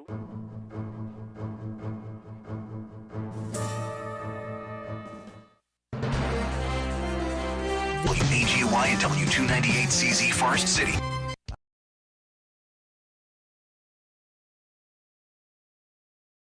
Is. So Burns will take it back with 1:57 left to go. Well, per Twitter, Crest leads Forest View 24-0. So I thought that game would be a little bit closer. Cherryville 12, Thomas Jefferson 7. So Cherryville hanging in there with Thomas Jefferson. That'd be a great win for Coach Pruitt. So Burns is going to take it on their own 20-yard line, first down, and 10 yards to go as they need to answer that touchdown by East Gaston. And that's going to be a running play. Norris threw a little crease, and he's wrestled down, but he's got 5. It'll be 2nd down and 5. Yeah, tackled by Summy. But, heck, 5 yards on first down, I'd take it every time. I think Kevin's coming in with a correction. No, he doesn't. No. It is. That's the correct score, 12-7. Wow. And he's got a list of scores there. Chase 24-13 over Polk County. Reynolds 24-13 over RS Central. Maiden 48-13 over Bunker Hill. Newton Conover 27-6 over Bandy's. That's a bit of a surprise. And Norris going to try the right side, and then he's pulled back. Got about 3, going to set up a huge 3rd down and 2, Brent. Big Josiah Lucas grabbed him by his jersey and pulled him backwards right as he was getting to the first down. Well, they're big. Yeah. They are big, and I think that's given Burns a little bit of problem. Yeah. So that's 3rd down and 1. And just so you know, when you say big, he's 6'4", 315. That's a big boy. That is a grown man. They've also got 6'4", 330, 6'3", 290 out there. So that's just a that big did concern the coaches at Burns as Norris. Nope, Mooney's going to keep it himself. He's got a first down, 35-40, 45-50, still on his feet. Falls forward all the way down to the 37-yard line. That's a CSI Mechanical first down. I've been waiting for that so many times when you just hand it off every time, and they start creeping in and closing in. You do that fake, and it's open on the outside. And that was a big first down for Burns. Yeah, so that's 21 yards to the 50, plus 10, 31-yard run by Mooney.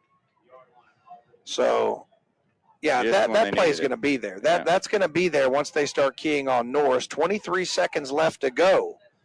Mooney in the gun again, and they've got, look at all that beef they got around the line of scrimmage, and they're going to run it. Nope, they're going to throw it over the middle. That's a block pass, and intercepted. Intercepted by the Warriors as they tried a little hot pass over the middle, and 8.4 seconds left to go. That could be a crucial turnover, Brent. Gosh, and I think it was Cloninger that got the pick, the guy that just caught the touchdown pass, and there's an injured Warrior down the field. Okay, so we'll be back in 30 seconds. Smiles are the specialty at Family Dentistry in Shelby. Dr. Stroud, Wilson, Thompson, and McMurray invite you in for all of your dental needs, from preventive care to cosmetic dentistry, from crowns and bridges to root canals and implants. For your appointment, call 704-482-3281 or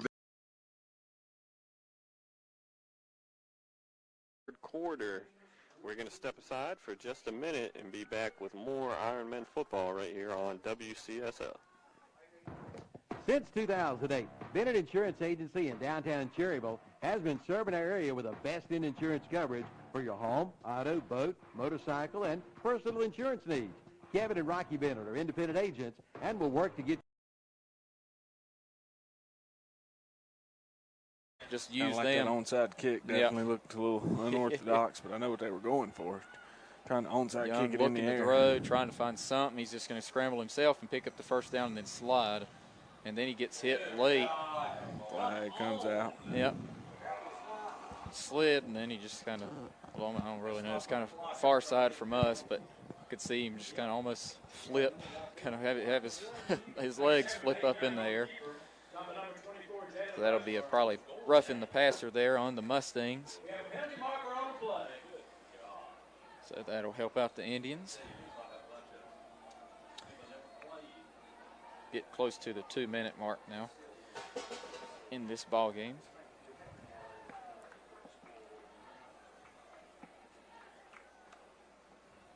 Ball be placed at the 29-yard line in Mustangs territory. So see if the Indians can pass and just add a little bit more on to their total of points for the night. I mean, it's their starters against the nearly all backup East Lincoln secondary. There's a few starters out there. I mean, Ben Cutter probably the notable one. Yep. And now we got a Mustang down on the field. He's in pain. Cramp. So with that, we'll step aside for just a few moments and be right back.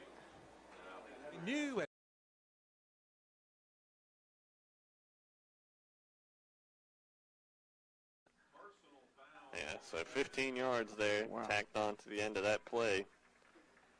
Got a couple score updates here before this Cherryville drive starts. East Gaston leading Burns 27-21 in that battle here at the top of the... Wow. Yeah.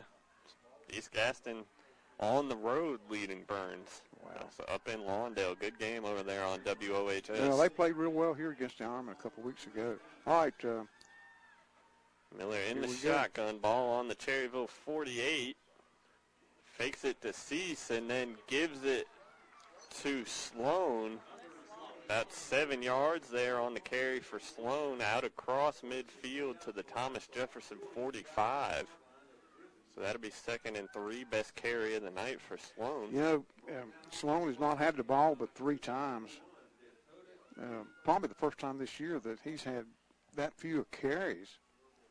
Yeah, they've really bottled up this Cherryville running game. Aside from Miller, he's really been the only one to find some success on the ground.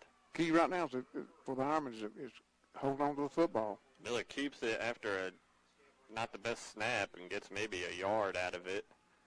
So that'll make it 3rd and 2 at the Thomas Jefferson 44. Maybe one more play before the clock will run out here in the 3rd quarter. Looks like Cherryville might just let it tick down. I believe they are, Matt. They're inside 15 seconds. Miller just kind of looking to the coaches, see what they want them to do. And I think that will be the last play of the 3rd quarter. So we've got a tight ball game heading to the 4th quarter here Sure do. in Cherryville. Thomas Jefferson leads it 14-12, but the Ironmen have the ball in Griffin's territory, looking to take the lead back. We'll be right back with the 4th quarter when we come back here on WCSL.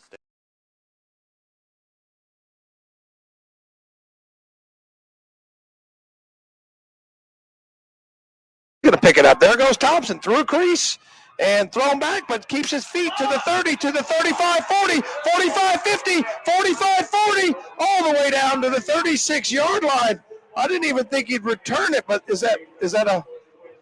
No flag, but somebody got the clock clean. Yeah, no flag on the play. After every long return, I'm looking back for a flag somewhere. And that was just an outstanding play. I thought there's no way he's going to pick that ball up, Brent. Well, I think what happened is the first bounce bounced so far towards him that he was like, hey, maybe I got a chance. Yeah. And then the second one popped up clean. He made like one little spin move, and then they slung him by his jersey, but he stayed on his feet, Tom, and got to the outside. And that's when he turned on the Jets and got all the way to the East Gas in 38. And, boy, that needed that big play. That's just an outstanding special teams play by Thompson. When he fooled me on that, I thought there's no way he's picking that ball up. So shotgun for Mooney, and he claps the hands. He's going to roll to the right. Got time, still rolling, got time. And now he's going to throw it, and it looks like it's complete. Yeah, was that Hunter Davis? And it may be Hunter Davis. I'm not sure who caught it. Yep. Hunter Davis. So 32, Hunter Davis on the reception. Let's see what they give him.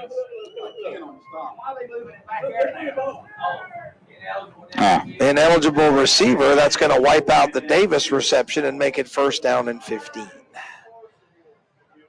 And I think that's the first penalty of the half against Burns.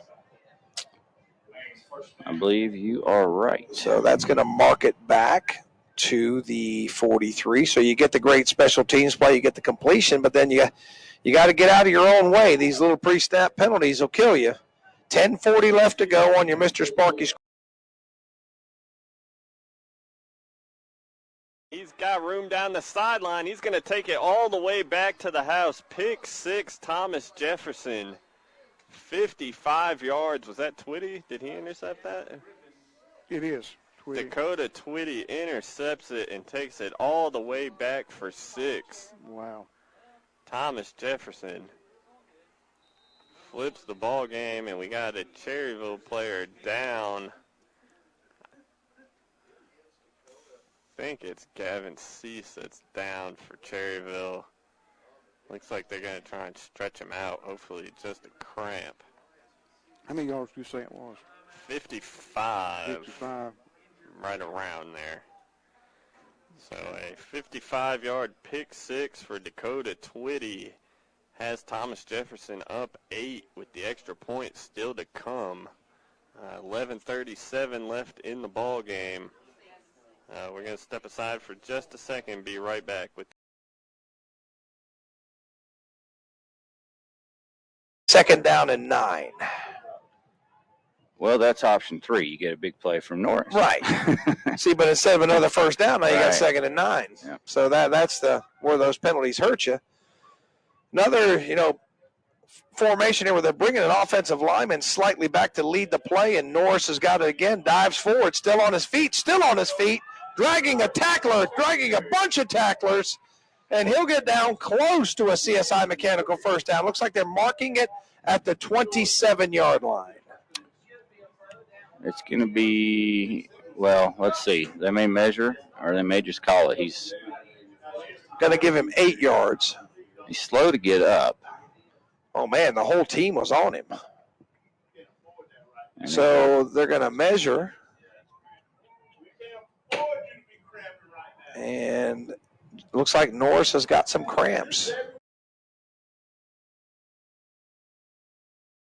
Evan Cease, who is down on the field for Cherryville. He's up now, hobbling off the field under his own strength. So that John Brown All-State touchdown, a 55-yard interception return by Dakota Twitty. He's got both touchdowns in this second half for Thomas Jefferson. Caught a 28-yard touchdown pass and then took that interception back to the house 55 yards. And so now the Griffins bring the kick team on for the extra point, looking to make it a 2-score game if they can split the uprights right here. 2 for 2 on extra points so far tonight. This one's up and no good. Wow, so that's a big development there. That keeps it at 8. It's a 1-score ball game. Thomas Jefferson leads it 20-12 on the No Malarkey Mr. Sparky scoreboard. 11:37 left here in the fourth quarter. We'll be right back here on WCSL. Here are a few words that describe Creason Roofing of Cherryville. Professional, fast, affordable, and local.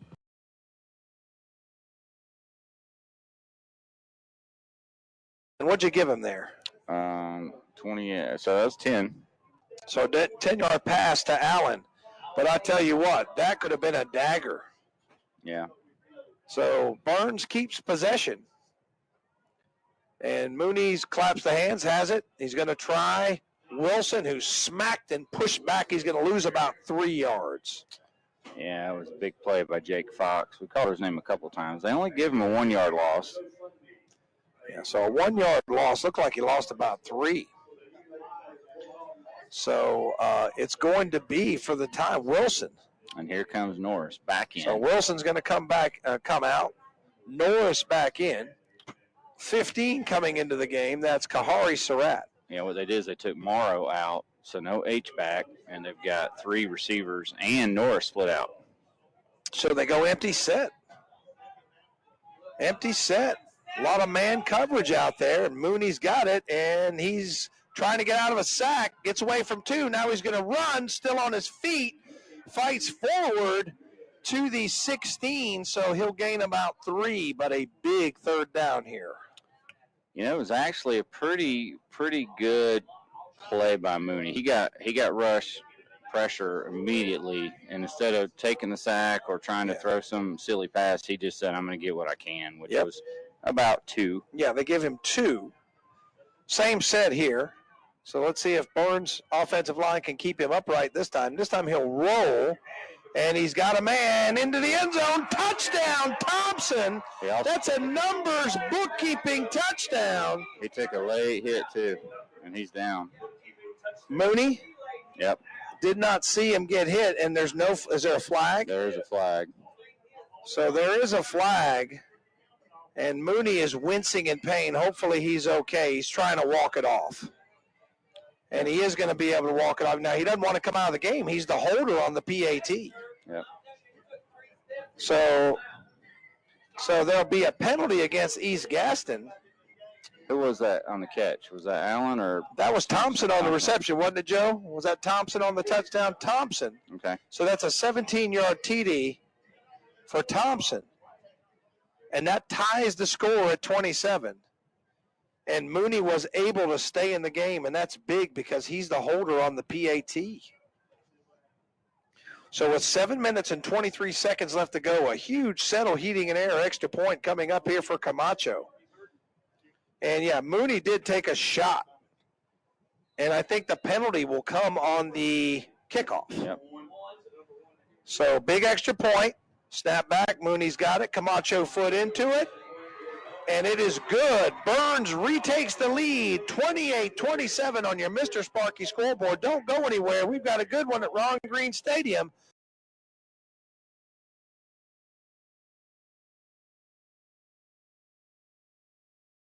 Time and overthrows him. 3rd and 9 now for Cherryville. That would have been a touchdown if he could have put it on him. Sure would have. Yeah, he had his defender beat there by, what, 3 or 4 yards? Oh, yeah. He beat him clean off the line. So this is the 3rd down and 9. Yep, 3rd and 9 at the Cherryville 34. 2 receivers to the near side of the field. Miller in the shotgun. Rolls to his left. Under pressure, he's brought down in the backfield. Loses about 12 or 13 on the sack. And Miller is in some pain down on the field for Cherryville. So a costly few plays here for Cherryville. We saw Tobias Miller, Landon Hahn, now Chase Miller down on the field, and he's got his helmet off. He looks like he's in some pain down there.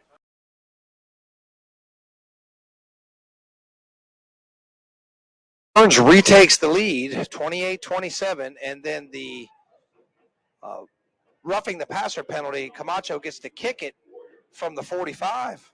Time for an onside kick, Brent. If you're going to do one, this would be a good opportunity for it. Yeah, or one of those little squibbers that just kind of starts bouncing around and bounces off somebody's shin. Yep, and Camacho, foot into it, and it's going to go into the end zone. So East Gaston will take it. 7 minutes and 23 seconds left to go on your Mr. Sparky scoreboard. Burns up by a point, yet another lead change, Brent.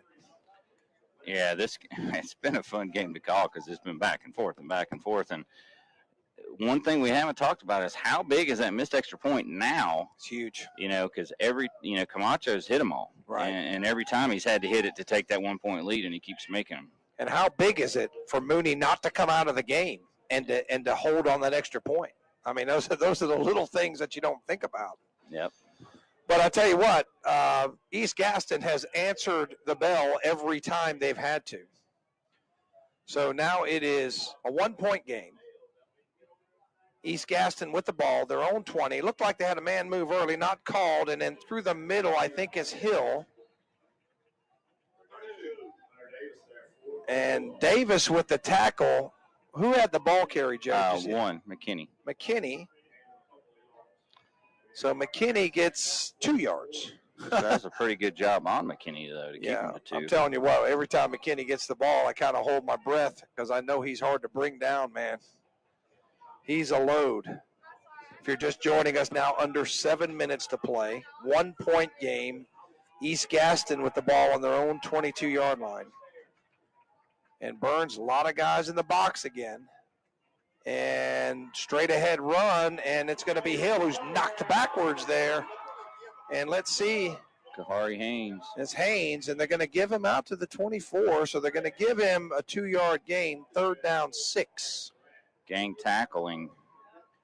So big play here. So we've got a West Lincoln score. They're up 21-12.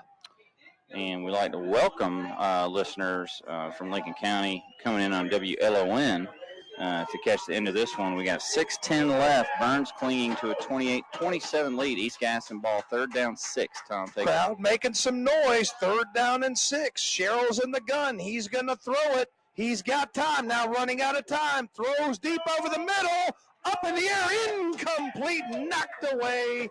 It looked like it was Lamont Wilson out there playing safety, and East Gaston has to punt, Brent. Yeah, you had Lamont going up, maybe getting his fingertips on it, and then LJ knocking it out once it got tipped up in the air, intended for Cloninger, and 4th down and 6 as a result. Now, Burns should get it back in pretty good field position as it's Thompson back there on his own 38-yard line. And Nunez, who's done a pretty good job punting the football, they're going to ask him for a big special teams play here. And then you got to ask a lot of your defense. Now, you also have to think how much is Mooney off from that hit? Yeah. And, last time Thompson had a great return that set up a touchdown. And so snap a little high, and Nunez has it as there was no pressure. Good kick. Thompson going to let it bounce, and he's not going to pick it up, but he's going to force the East Gaston player to down it at the 32-yard line. So Burns will take it on their own 32-yard line. 5 minutes, 42 seconds left to go, and a good one. Been a bunch of leads.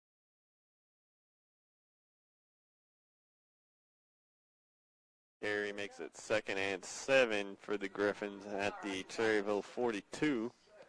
4 receivers, 2 to each side of the formation here. Jorgensen drops back to throw. Quick pass, has his man. Gets about 5 maybe, but not enough for the first down. That's Bradford. Yeah, Bradford. So they'll spot him down at...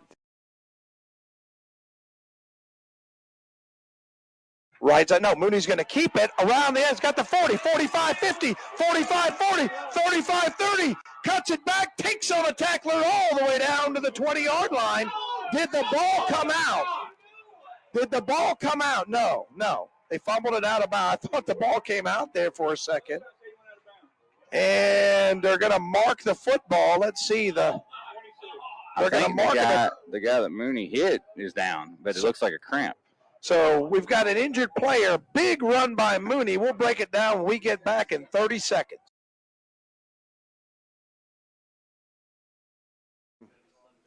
Believe it or not, 18 first downs for the Griffins throughout the game tonight. Yeah, they had 9 in the first quarter. Sure did. Finally matched that since. 2 wide receivers left, 2 to the right. Yep. First down at the Cherryville 30. Jorgensen going to keep it off left tackle. Gets 4 or 5 out near the 25-yard line. Anytime they run that formation with the 4 receivers and then that little split back, they always run the quarterback to his side. Hey, there goes that flag way up in there again. Yeah, that's a late flag after the play. Going to be an unsportsmanlike. They marked him back at the 26 anyway. An East Gaston player went down with cramps. I believe he's okay, but what a play. CSI Mechanical first down for Ben Mooney. Yeah, we said that play was there. We saw it a minute ago. He ran for 31 yards to set up that last touchdown, and now pulls it off again, and this time for 40 yards. And Burns now near the red zone at the 20, looks like the 27 of East Gaston. Well, it looks like Mooney answered my question. Is he okay? Yeah. I think he's okay as he took on a tackle. I think he was a little angry. Yeah. How much? And that's Rodriguez coming off number 3, I believe. Yes. Did any time go off the play clock on that? 10 seconds. Okay. I had Burns back with the ball with 5:42. Okay. I knew it was something too, and I thought it was at 5:32. Yeah, so now down to 5:32, and I believe the clock will start on the whistle. And Bulldogs, the crowd chants on senior night. So, again, heavy package for Burns. 2 wide receivers out to the right. Little pistol set. Norris behind Mooney, and he'll get the call. Tries the left side, trying to get around. He does temporarily. They're going to get a horse collar tackle there. Looked like they brought him down high, but slung down there by number 10, and that's Dunlap. And did he lose a yard? He just kind of slung him around by his jersey and slung him right out of bounds. Yeah, it looked like he grabbed him up high on the jersey, but officials say he got the jersey and not the shoulder pad. So good play by the East Gaston defense. 20th carry for Norris. He's over 100. Similar formation, 2nd down, 11. as Burns does need a score here to give themselves a little breathing room. And Norris again now to the right side, and the East Gaston defense is there. Give them about 2 yards. And this sets up a big third down and about 9, Brent. Yeah, now, here's where the coaches make their money, Tom, because do you throw it and risk an incomplete pass that stops the clock, or do you run and take another 40 seconds off the clock and then say, hey, we're going to go for it again on 4th and give them a long field? To me, it's option B.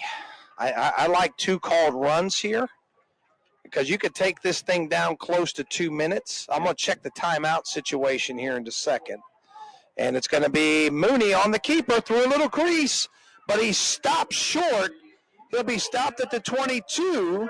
It's that same guy, Lucas. Yep. He just grabs you by the jersey, and he's 315. You can't go anywhere. And he got about 4 yards there. Yep. So, and the natives wanted a penalty, which they're not going to get. It looked like a little rough tackle where he grabbed him. Looked worse than it was, as there's been a lot of jersey grabbing in this game, and what Burns is going to do is run another 19 seconds off the clock and take it close to 3 minutes. And then let's see if they run a play or call a timeout. They may try to draw him offside. Offside would give Burns just about a first down. No, it's 4th and 6. Yeah, 4th and 6. So they are going to run the play. Mooney rolls to his right, lets it go into the end zone. Man is there, dropped. He had a touchdown to Thompson, and the pass is incomplete, so the Warriors will take it back. With 3 minutes and 8 seconds left to go, Thompson was wide open, Brent. Yeah, just he couldn't figure out which way he wanted to turn. So he turned one way, turned the other way, and when the ball finally got there, it went off his fingertips. He just didn't have his balance, and he knows it. It was just a missed opportunity, but a good play call, and now the defense has to do their job. 3:08 to go. Yeah, so 3:08 to go. You're the Warriors. You have had big strike capability in this game. So you're asking the defense to win the game if you're the Bulldogs. So here come the Warriors. 4 wide receivers. Haven't seen this much. Ball on the 23. Yeah, 23. 3:08 to go on your Mr. Sparky scoreboard. And running play blown up and hits away. Does Hill. Azari Brown trying to wrestle him down. Finally does. What should have been about a 4-yard loss ends up being about a 4-yard gain or 5-yard gain. Well, Vincent came through like a rocket and hit him, but he didn't go down. And I think that the rest of the defense thought he was down, and he got maybe up to even 6. So you just traded 5 yards for 30 seconds. Burns will take that trade. And Sherrill's got it. Dart thrown out, almost intercepted. Was that? And I think it's a call. It was tipped. And then caught. Yeah, it was tipped by Backus and then caught. So it's a 4-yard gain. But it's 3rd down and 1, and East Gaston has already burned a minute off the clock, Brent. Yep, 3rd and 1. So and there's a 3rd down timeout. 1. Now they're going to get a timeout to see what they want to do here. But pretty good sequence if you're a Bulldog fan. 2:09 left to go. We'll be back in 30 seconds. Want to wow guests this holiday season? Learn how in Cleveland Community College's Cooking for the Holidays class. Learn to prepare festive dishes your family and friends will rave about. Want more? Learn the basics of cooking professionally in the 7-week Culinary Academy. Don't delay. Register today. Evening classes are available, but seating is limited. Call 704-669-4015 to register or to get more information. Okay, we're back. WHS Game of the Week brought to you by West End Sales. Burns and East Gaston, a good one. Burns up by a point. East Gaston has the football, but at their own 32, 3rd down and 1. Well, one problem for them, Tom, is they've blown a minute off that 3:09 Sure they had and only got 9 yards. Yep. So Sherrill's in the gun, and he has it, and they're going to run it and straight ahead, and looks like they got the first down to the 33-yard line, so clock will stop. So that's a CSI Mechanical first down. And as soon as they set the ball. And they're going to measure. It's that close. I mean, it's that close. They get a free timeout. And that was Hill. Yeah, they get a free timeout to talk about what they want to do, though, so that's advantage East Gaston. Well, what happened is, Hill just drove forward, but he rolled a couple of times, and then it was like, okay, where did he actually go down? Let's and see what where they he went got. down is pretty close to the first down marker. And Burns is coming over to the side. Free time And right here. first down. Okay, so he got one. So CSI Mechanical first down, a yard gain. And Burns better get back out there. Burns better get on the field. Burns better get on the field as they don't have to wait on you, but they are. They are waiting. Look at that. They got to get the chain set. Clock starts, 2:04 and counting. And it's going to be another running play. And this time, good yardage. Stovall's good, breaking free. He's to the 30. And before he's taken down, big chunk play, that's 16 and 20. Somewhere around a 36-yard run by Stovall. Another first down. Yeah, we'll So give him 34. 35. Yeah, 34-yard run. So that's a huge play for the Warriors. And you got to think, Burns was a little bit caught off guard. Might have should have Still called a trying to- and now timeout. they got an injured player. Yeah. So that's L.J. Allen. L.J. Allen goes down, so we'll take the timeout with him back in 30 seconds. Drive-through windows, the Boston Pharmacy, Highway 18 North in Boston, and Medical Center Pharmacy, 607 East Academy Street in Cherryville. All right, everybody, welcome back. Cam Bolin is up and walking slowly off the field, but no help really. He's got a little limp to him. But at Cherryville, here we go. We got an opportunity Got a here. chance. You sure do. Down Sure do. 20-12, 3:03 left to play. Cherryville takes over at their own 15. Again, big ball game here tonight. The winner in the driver's seat for that top 1A spot in the Southern Piedmont Conference. That's exactly right. So big drive here for Cherryville. Handoff to, I think that's Grindstaff, gets it on first down. Picks up 5 yards, so good tough run there for Grindstaff, his first carry of the ball game. It is, yes.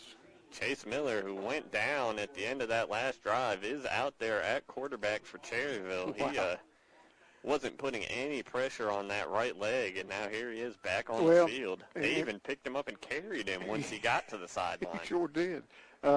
Chase is probably not going to run the ball. Nah, he's going to throw it or hand it off. You're probably right about that. He's not moving too great out there. 2nd and 5 now at the 20 for Cherryville. 2:20 left to play here. Play action pass. Miller looking to throw. He'll throw it up for Cease, and it falls incomplete, nearly intercepted there. That was Nick Wingo in there for Thomas Jefferson. Tried to make a nice diving interception. And a late flag here. It's going to be a dead ball, unsportsmanlike on somebody. We've already seen a few called against Thomas Jefferson. We'll see which way it goes this time. Gosh, you sideline warning? Maybe a sideline warning. There was a Cherryville coach out there on the Oh, field. no. Let's see. Yep. Unsportsmanlike on Cherryville. Wow. Not sure if that's on that member of the coaching staff out there or if one of the players said something. That's a They were at the 20. Right, the They're ball's going on to the spot 10. them at the 10, so Okay. they'll call it half the distance. So instead of 3rd and 5, it'll be 3rd and 15, and that is an untimely penalty there for the Ironmen. Okay, Coach Pruitt is not happy. Was it a player ejected or? I don't think they threw anybody out. I don't think.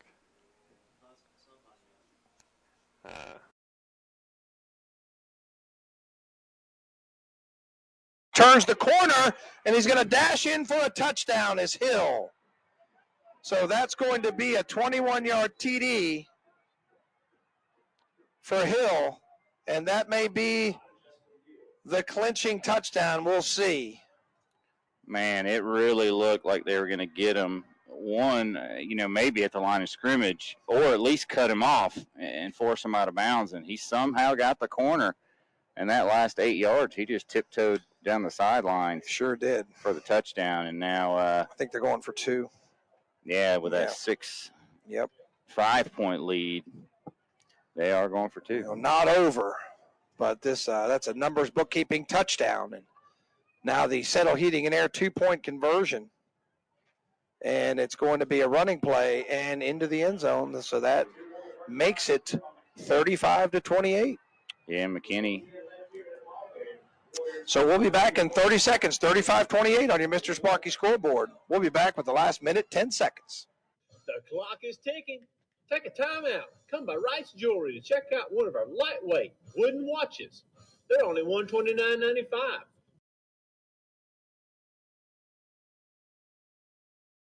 10 could be the ball game on the line right here for the Ironmen. Timeout.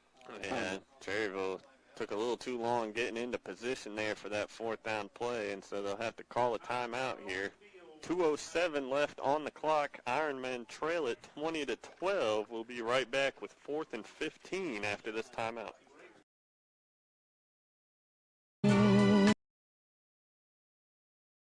The problem can ruin your yard and your plumbing. With over 40 years of experience, Dennis Willis Septic Tank Service in Cherryville knows how important it is for your home or business to have a septic tank service that responds quickly and effectively, preventing further damage and future repairs. Just call Dennis Willis Septic Tank Service, 704-435-2326, 704-435-2326, or visit the website at DennisWillisSeptic.com. At Ingles, we're proud to partner with so many athletics organizations to bring you the very best of everything sports have to offer. And we're also proud to bring so many great game day options to you crazy fans out there, like the best meat in town, crisp, fresh produce, ice-cold beverages, and more. Whether you're loading up for that road trip or preparing for the homestand, we've got you covered. All right, 4th and 15 here for Cherryville. Ball at their own 10. Maybe the ball game on the line. To the 40, to the 30, no flags, 10, 5, touchdown. Now there's a flag on the field. All the way back at the way back at the 50-yard line. And Divine. Wow. Well, nobody's happy on the Burnside. Let's just put it that way. Wow. You got exactly what you wanted. They kicked it to your playmaker, and he made a play. Holy cow. Holding Burns. Take it back. And the Burns sideline is livid.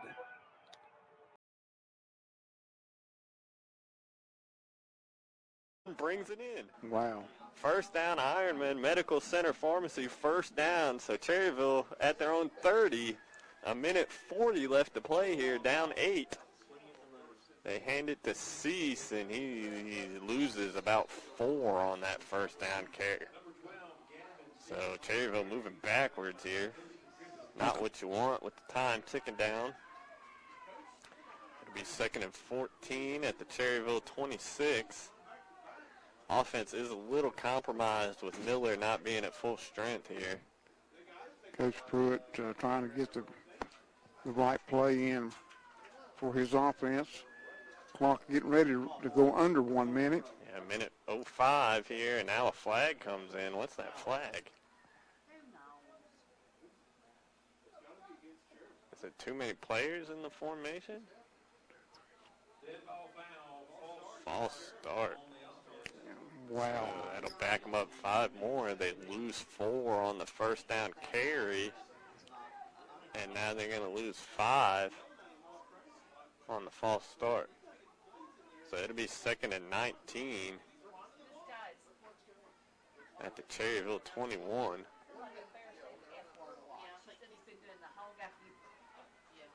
So Cherryville 2nd and 19 now. Miller in the shotgun. We're under a minute. Miller under pressure, shrugs. His flags brought in, maybe a face mask here, I think. That'll stop the clock, and I believe it's a face mask. That would be huge. I guess it could be a hold back there, but they threw it right when Miller got hit.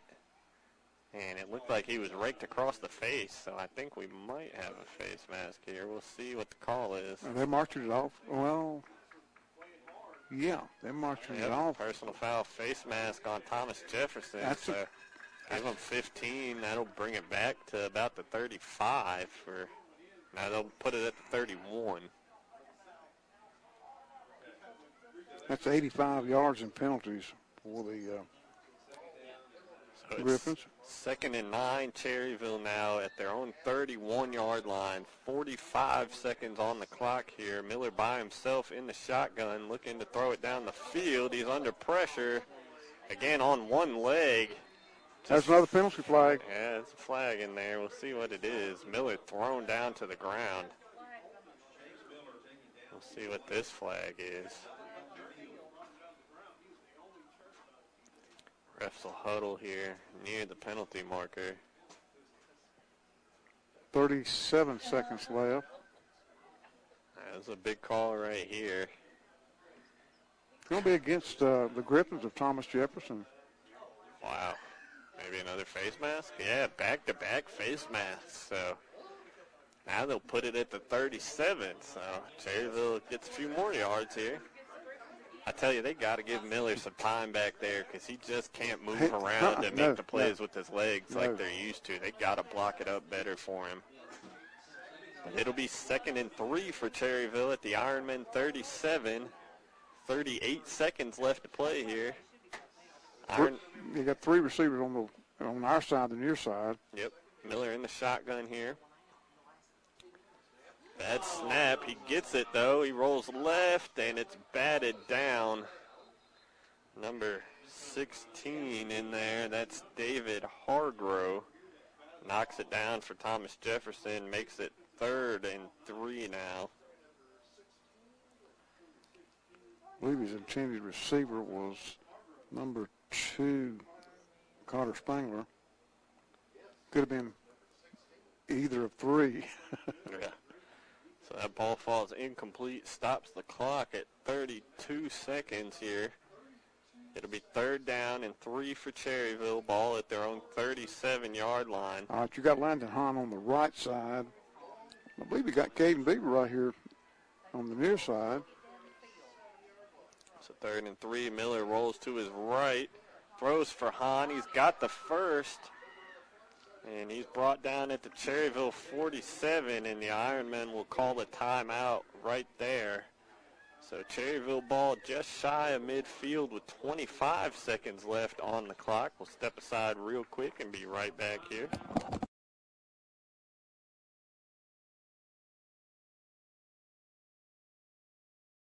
And the ball is moved down to about the 37. So that's a 7-yard reception. And the clock has stopped, but now it's 3rd down, Brent. So you traded the down to stop the clock. Yeah, that was, I think, Surratt again. Yeah, see, now you're playing a little Canadian football. We only got 3 first downs to get the first down. As, again, the Burns up to the line.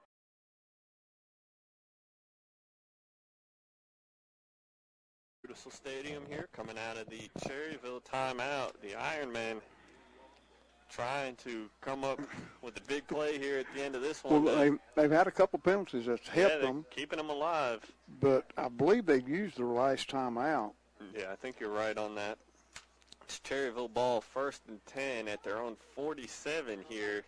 25 seconds left on the clock. Cherryville down 8, so they need the touchdown and the 2-point conversion to tie it here.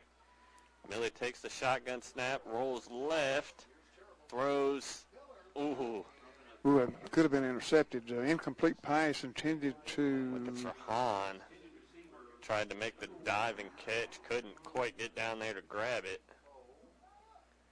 So 2nd and 10, Cherryville at their own 47. All the...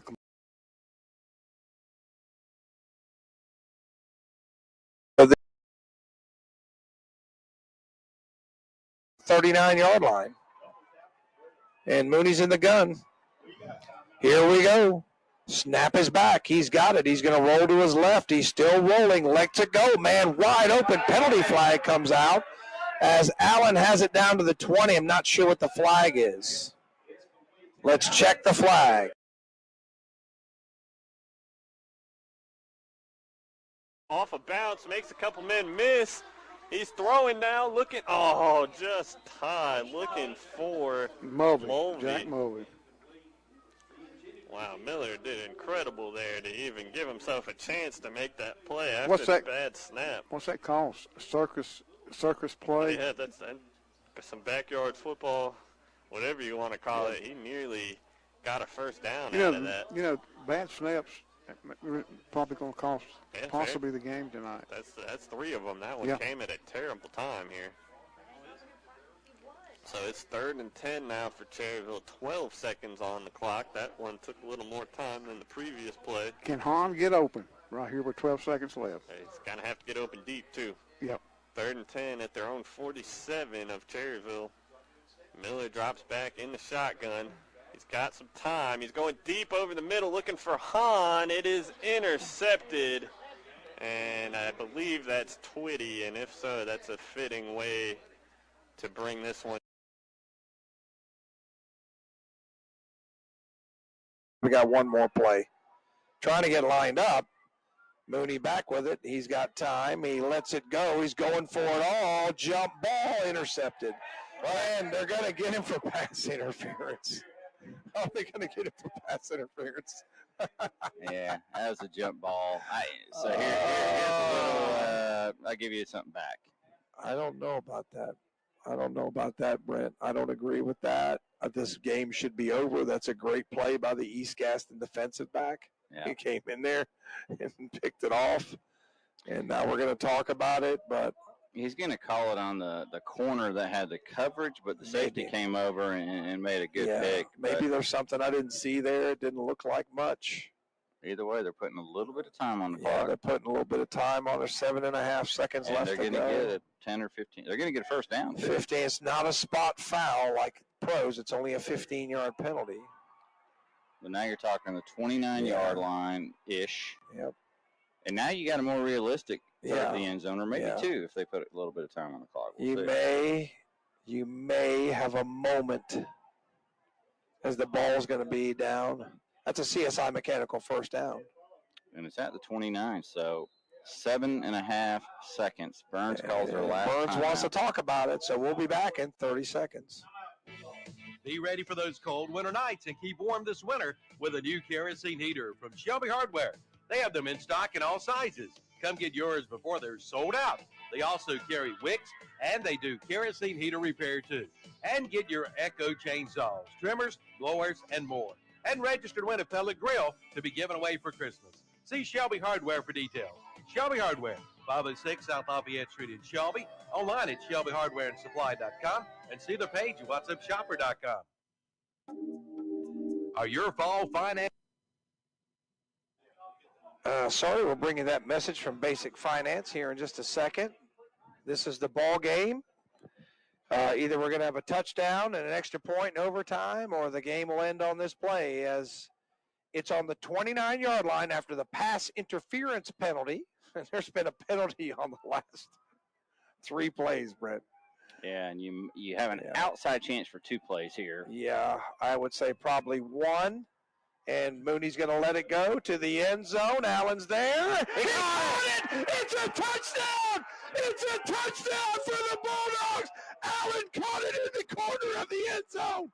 The game is not over yet. Burns is an extra point away from overtime. How did Allen get open in the corner of the end zone, Brent?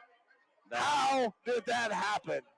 With 1.3 seconds, and holy cow! Kid plays basketball, and he's got some hops, as they call it. My God! Mooney said, "I'm gonna trust LJ to go up and get it." Holy cow! And he did. Now, Camacho, with the Settle Heating and Air extra point numbers, bringing you the touchdown. Good snap, good hold, kick up. Kick is good. With 1.3 seconds left to go, 35 all. Don't go anywhere. WOHS Game of the Week brought to you by West End Sales, living up to the billing. We'll be right back.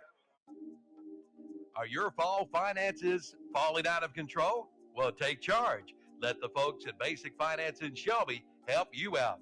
You'll be able to rake up the debt with one call. Call for an appointment at 704-481-0111 today. Get a loan from $500 to $7,500. See Basic Finance today, 306-2 East Dixon Boulevard in Shelby, right across from Shelby High School. And remember, golf on Saturday, church on Sunday. So we're back with the Jam & J's Pizza Factory kickoff as Allen hauls in the 29-yard touchdown pass from Mooney, and the improbable has occurred. Let's just put that lightly, that after the Thompson touchdown is brought back, and then the nice third down conversion is brought back, then a pass interference penalty that I thought was an early Christmas present turns into an L.J. Allen touchdown. As I said, plenty of life left in this Bulldog team. I tell you what, Pasco the optimist, but this game not over. Heading to overtime, most likely.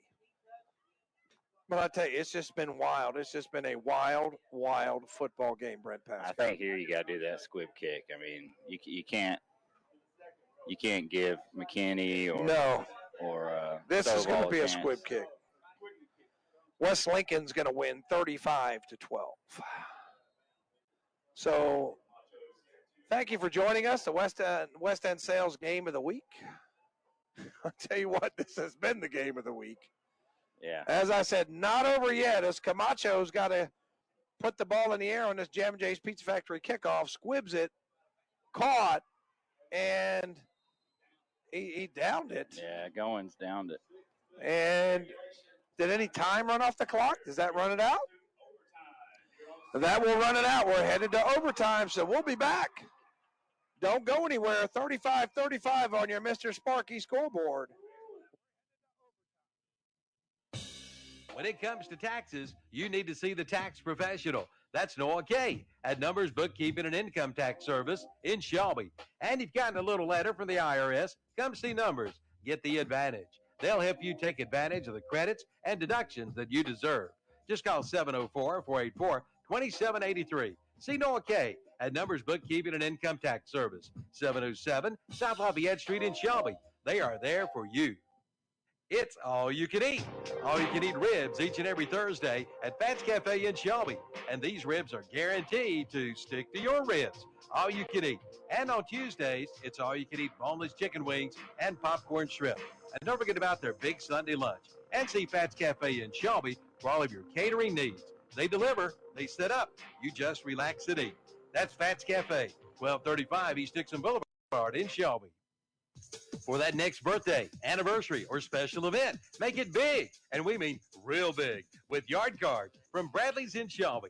Yes, Bradley's in Shelby now does Yard Cards. Let them card your yard. No matter the request, Bradley's can do it. From signs to banners to magnets, and now Yard Cards. Get it done by Bradley's. Just call 704-484-2077.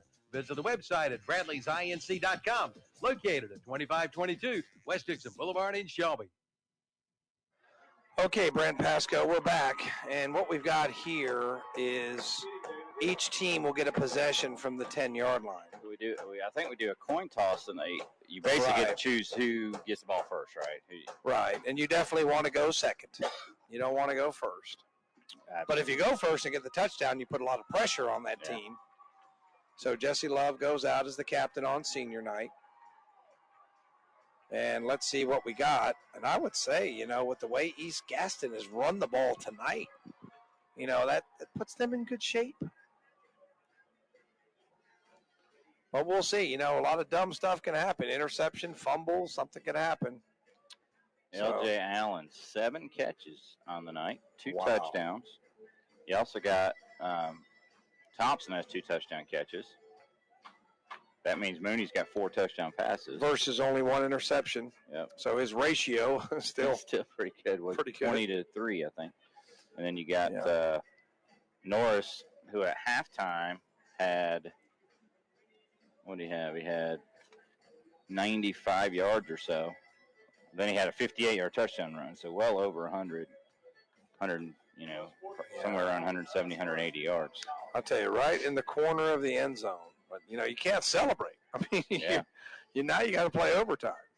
You'd love to walk to the house on that one. I might have gone for 2. Yeah. So Burns has the ball.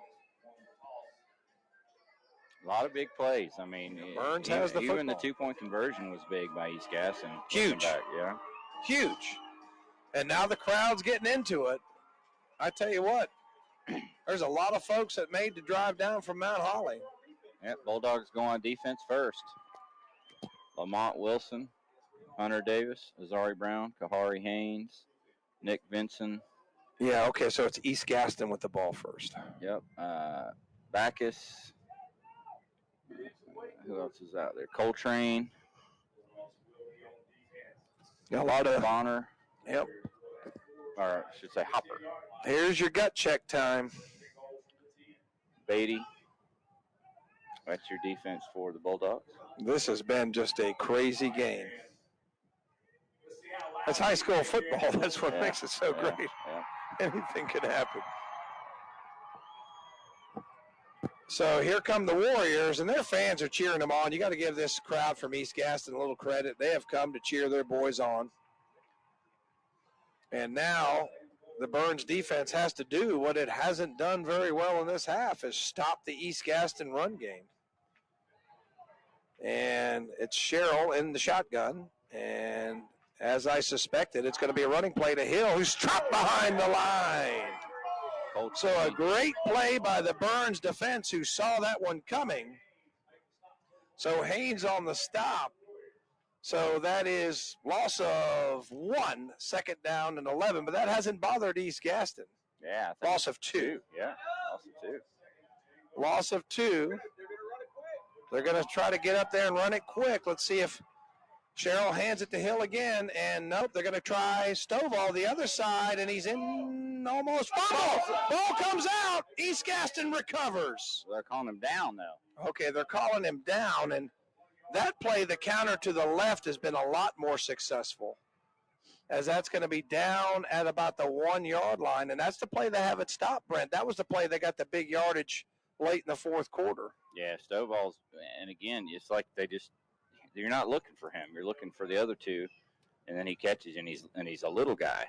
Yeah, so they're going to mark the ball there. 5'7", 160. That was the thing, the fumble there in the end zone, but East Gaston was there to recover it. Yeah.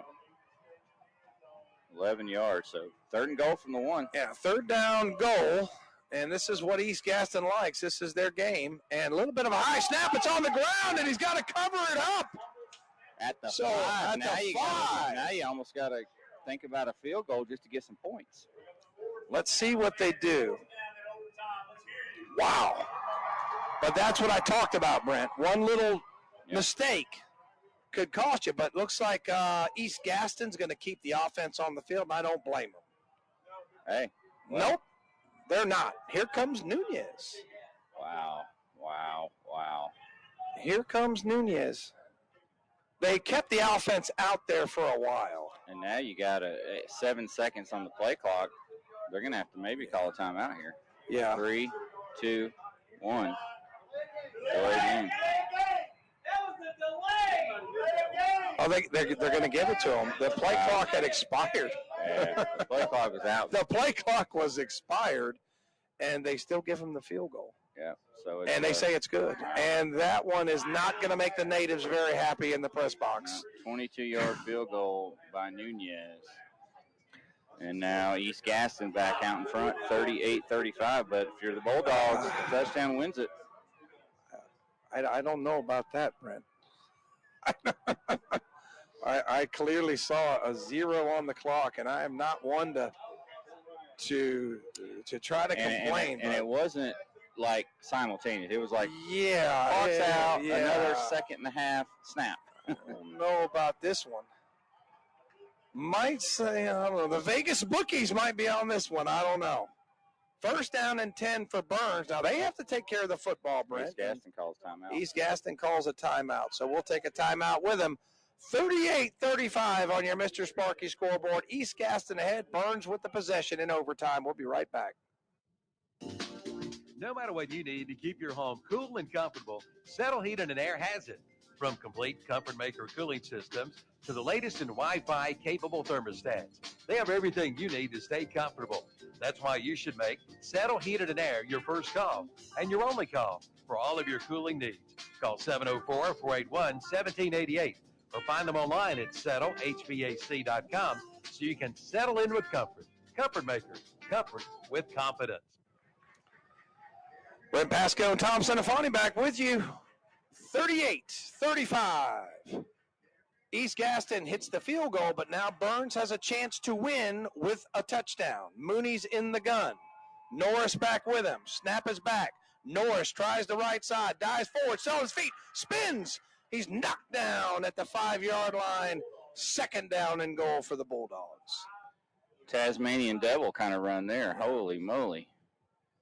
But what you worry about is he's vulnerable there, spins, and somebody knocks that football out. Yeah, that's exactly what I was worried about, because there was 2 spins there, but he ends up getting about 5. Yep. See, but this is what East Gaston did before they started putting the ball on the ground. Yeah. So from the right hash, Norris to Mooney's left, and they run it to the short side. Mooney's going to keep it. He's going to be slammed down. There's that boy again, Josiah Lucas. And that was a big-time tackle. Wow. And that's legal. And he lost about 3, Brent. Yeah, maybe 4. So hopefully Mooney's okay. But I tell you what, this is what Coach Devine was worried about. Yeah. He said that they're big, man. They're just big. Definitely, I like the play call. It just didn't work. Yeah, it just didn't work. Lucas just blew everybody up there. Right. He tried to fake it to the right and go back to the left where there was room. Mooney's in the gun. He makes a man go in motion, and it's going to be a little jet sweep. He's trying to get the corner. He's to the 10. He's to the 5. Still on his feet. Thompson. And they say he stepped out. Now you almost got to kick the field goal because you're at the 4 or 5, and it's 4th down. Yep. And here comes Camacho to try to extend the game. Wow. So a lot of pressure on this young man. Nunez did his part for East Gaston. Yeah, basically the same kick, 22-yarder from the left hash. It's a tough angle. Yep, it is. But for a left-hander, it's okay. Yeah, for a left-hander, I don't think the angle is going to bother him. Yeah, because it's on the left hash. Kind of a natural little draw in there. Yep. So let's see if Camacho can tie it up. Snap back, kick up, kick good, ice in that man's veins. So Burns now will get the possession, Brent. Yep. Now it's Burns' possession, as it's all tied at 38. So field goals traded in the first overtime. And You I'll don't tell see you that what, often, that's for sure. I don't think I've ever seen it. I'm sure it's happened, but I've never seen it. So I didn't know how quickly they'd come back out. And it looks like they're coming out quickly, so we'll keep it here. You got to love Max Preps. Jakari Jeter kicks field goal for Burns. No, I can't talk about anything. I call out numbers wrong all the time, so I'm just going to keep my criticism to myself. But that's who's ever keeping score. At least somebody said we hit a field goal. They got that part right. So it is first down and goal for Burns, who now will have the first possession. And I tell you what, man, this has been a knife fight in a phone booth, Brent. Man, now you want to put a 7 spot on there. Yep, you definitely got to put 7 up on the board, I'd say. Chase defeats Polk County 31-13. Kings Mountain doesn't say final, but 41-38 over Stuart Kramer. That was a good game. AC Reynolds 52-21 over RS. That's a final. Shelby 63-0 over Bessemer City. That's a final. So Burns taking the field. Sorry, should have taken a timeout there. I didn't know how long they would wait. And now if you're East Gaston, you got to play back-to-back possessions. I'm not sure why they're calling out the captains here. I think they're just going to explain to them, right? They're just going to explain to them. So question, do you get another timeout? Because obviously East Gaston used one there. I don't know. I don't either. That is a come into final play. from Kings Mountain, so they're just showing that Burns has the possession. And let's see what we got here. Okay, 35-12, the West Lincoln Games final. So, second overtime as Burns comes out and taking some years off my life tonight, Brent. I'm running behind Davis on first down. I don't think that's a bad plan. But I tell you what, the East Gaston defensive line has played well tonight. I'm running away from 73. That I'm sure of. And the 73, let me see if I can get that young man's name. He's had a whale of a game. And it's Norris through a little crease. There he goes, and into the end zone for a numbers bookkeeping touchdown. So Burns will hold serve pending the extra point. Or do they have to go for 2 at this point? I don't think they do yet. I think in the third, maybe. So here comes Camacho. Needed that a second ago, didn't we? Yes, we did. Yes, we did. I'll tell you what, though. You can pile up a lot of touchdowns if they keep going back and forth. Yeah, I know. I think eventually they move it to the 2-yard line and they do like a 2-point play. I think. I don't know. I have to confess, I do not know. Late getting Ashton Parker in on the line. Snap is back. Hold is good. Kick is up. Kick is good. And this Camacho kid has had ice in his veins. 45-38 as Camacho hit the extra point to tie it, hit the field goal to tie it. Those are pressure. I mean, it's still pressure 20 kid. yards. It's still 20 yards. It's still 22 yards on the field goal line. That's just a kid out there. Yeah. People forget that. It's not. These are just kids. And in high school, you got to get a good snap. You got to get a hold. Yep. And you got to get the kick. And you got to block. I mean, Correct. there's lots of things that can go wrong. Lots of moving parts. This isn't J.J. Jensen out there, 20-year Yeah. It makes long snapper veteran. The pros make it look so easy. Yeah. And now East Gaston's turn. This thing not over yet, so their second overtime possession. Cheryl late getting out there. Yeah. And it is 1st and 10, and Cheryl's going to hand it to McKinney, and that's who I'd give it to. He's a bowling ball, and he got about 2. His jersey's definitely the dirtiest out there. Now he's up limping, though. And if he's up limping, that does not surprise me, as that boy has been a workhorse for them. He has done it all. He's played a lot of defense, carried the ball a lot, had a touchdown reception. Second down goal from the 8. Burns crowd trying to get into it. And high snap, and then it's bouncing off a tackler, but then put down. So you're only halfway there, Burns. Can't celebrate just yet as Haynes in on the tackle, but I tell you what, getting up slowly. I want to say that was that McKinney again on the carry? That was Hill that time. Hill on the carry. He didn't get anything. So 3rd and goal from the 8.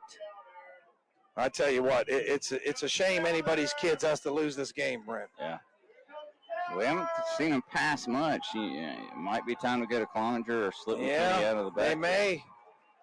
And it's going to be, there's the counter play. Can they get it this time? Trying to get the corner. Good gain, but stopped at the 5 as Nick Vincent and others are there.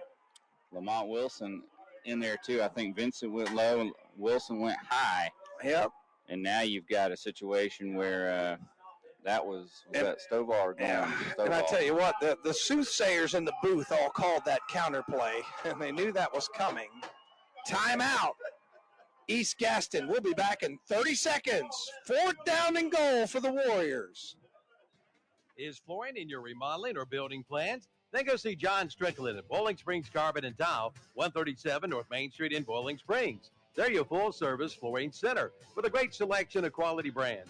Flooring by Mannington, Thelma Core XL, and the new waterproof Mohawk Rev Wood. Carpeting by Mohawk, Shaw, and Southwind. Hardwood flooring by Somerset and Shaw. And luxury waterproof vinyl plank and tile. Check them out today. Open Monday through Friday, 10 to 5:30, Saturday, 10 to 1, or by appointment. Call 704-434-9019. All right, we're back. Mr. Sparky Scoreboard Double overtime, 45-38, 4th down and 5 for the Warriors. Double wide receivers in for them. Single back set is Hill. Sherrill's got it, rolling right, gonna throw it to the corner, knocked away! No flags, Burns somehow wins this game. Unbelievable comeback. They got up at a 9 count somehow in the 4th quarter and come back and win this game. 45-38. What you see, Joe? What's wrong? Okay, he's making sure there's not a flag on the field. So there's no flags, and Burns trying to get their guys off the field as incomplete, and 45-38. The game is over. So we'll be back very quick. We'll probably have to wrap it up pretty quick, Brent, with the post-game show. So the Stadium post-game show is brought to you by the Stamey Funeral Home in Falston. We'll have a quick Okies Tire and recap of the game. We'll have an offensive player of the game brought to you by Hojo Power Sports of Shelby. A defensive player of the game brought to you by the Falston Pharmacy in Falston. And an overall player of the game brought to you by S&R Auto Sales of Shelby.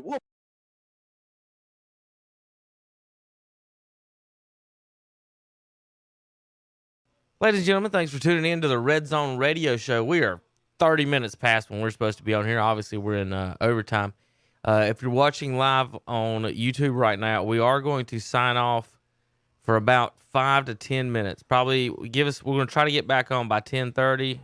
Between 10:30 and 10:35, we'll be live back online. We got to let Tom and Brent finish up at the field, and we'll be back for the postgame show in just a few minutes. Thanks for tuning in to the Red Zone channel. Burns wins in overtime on KTC Broadcasting.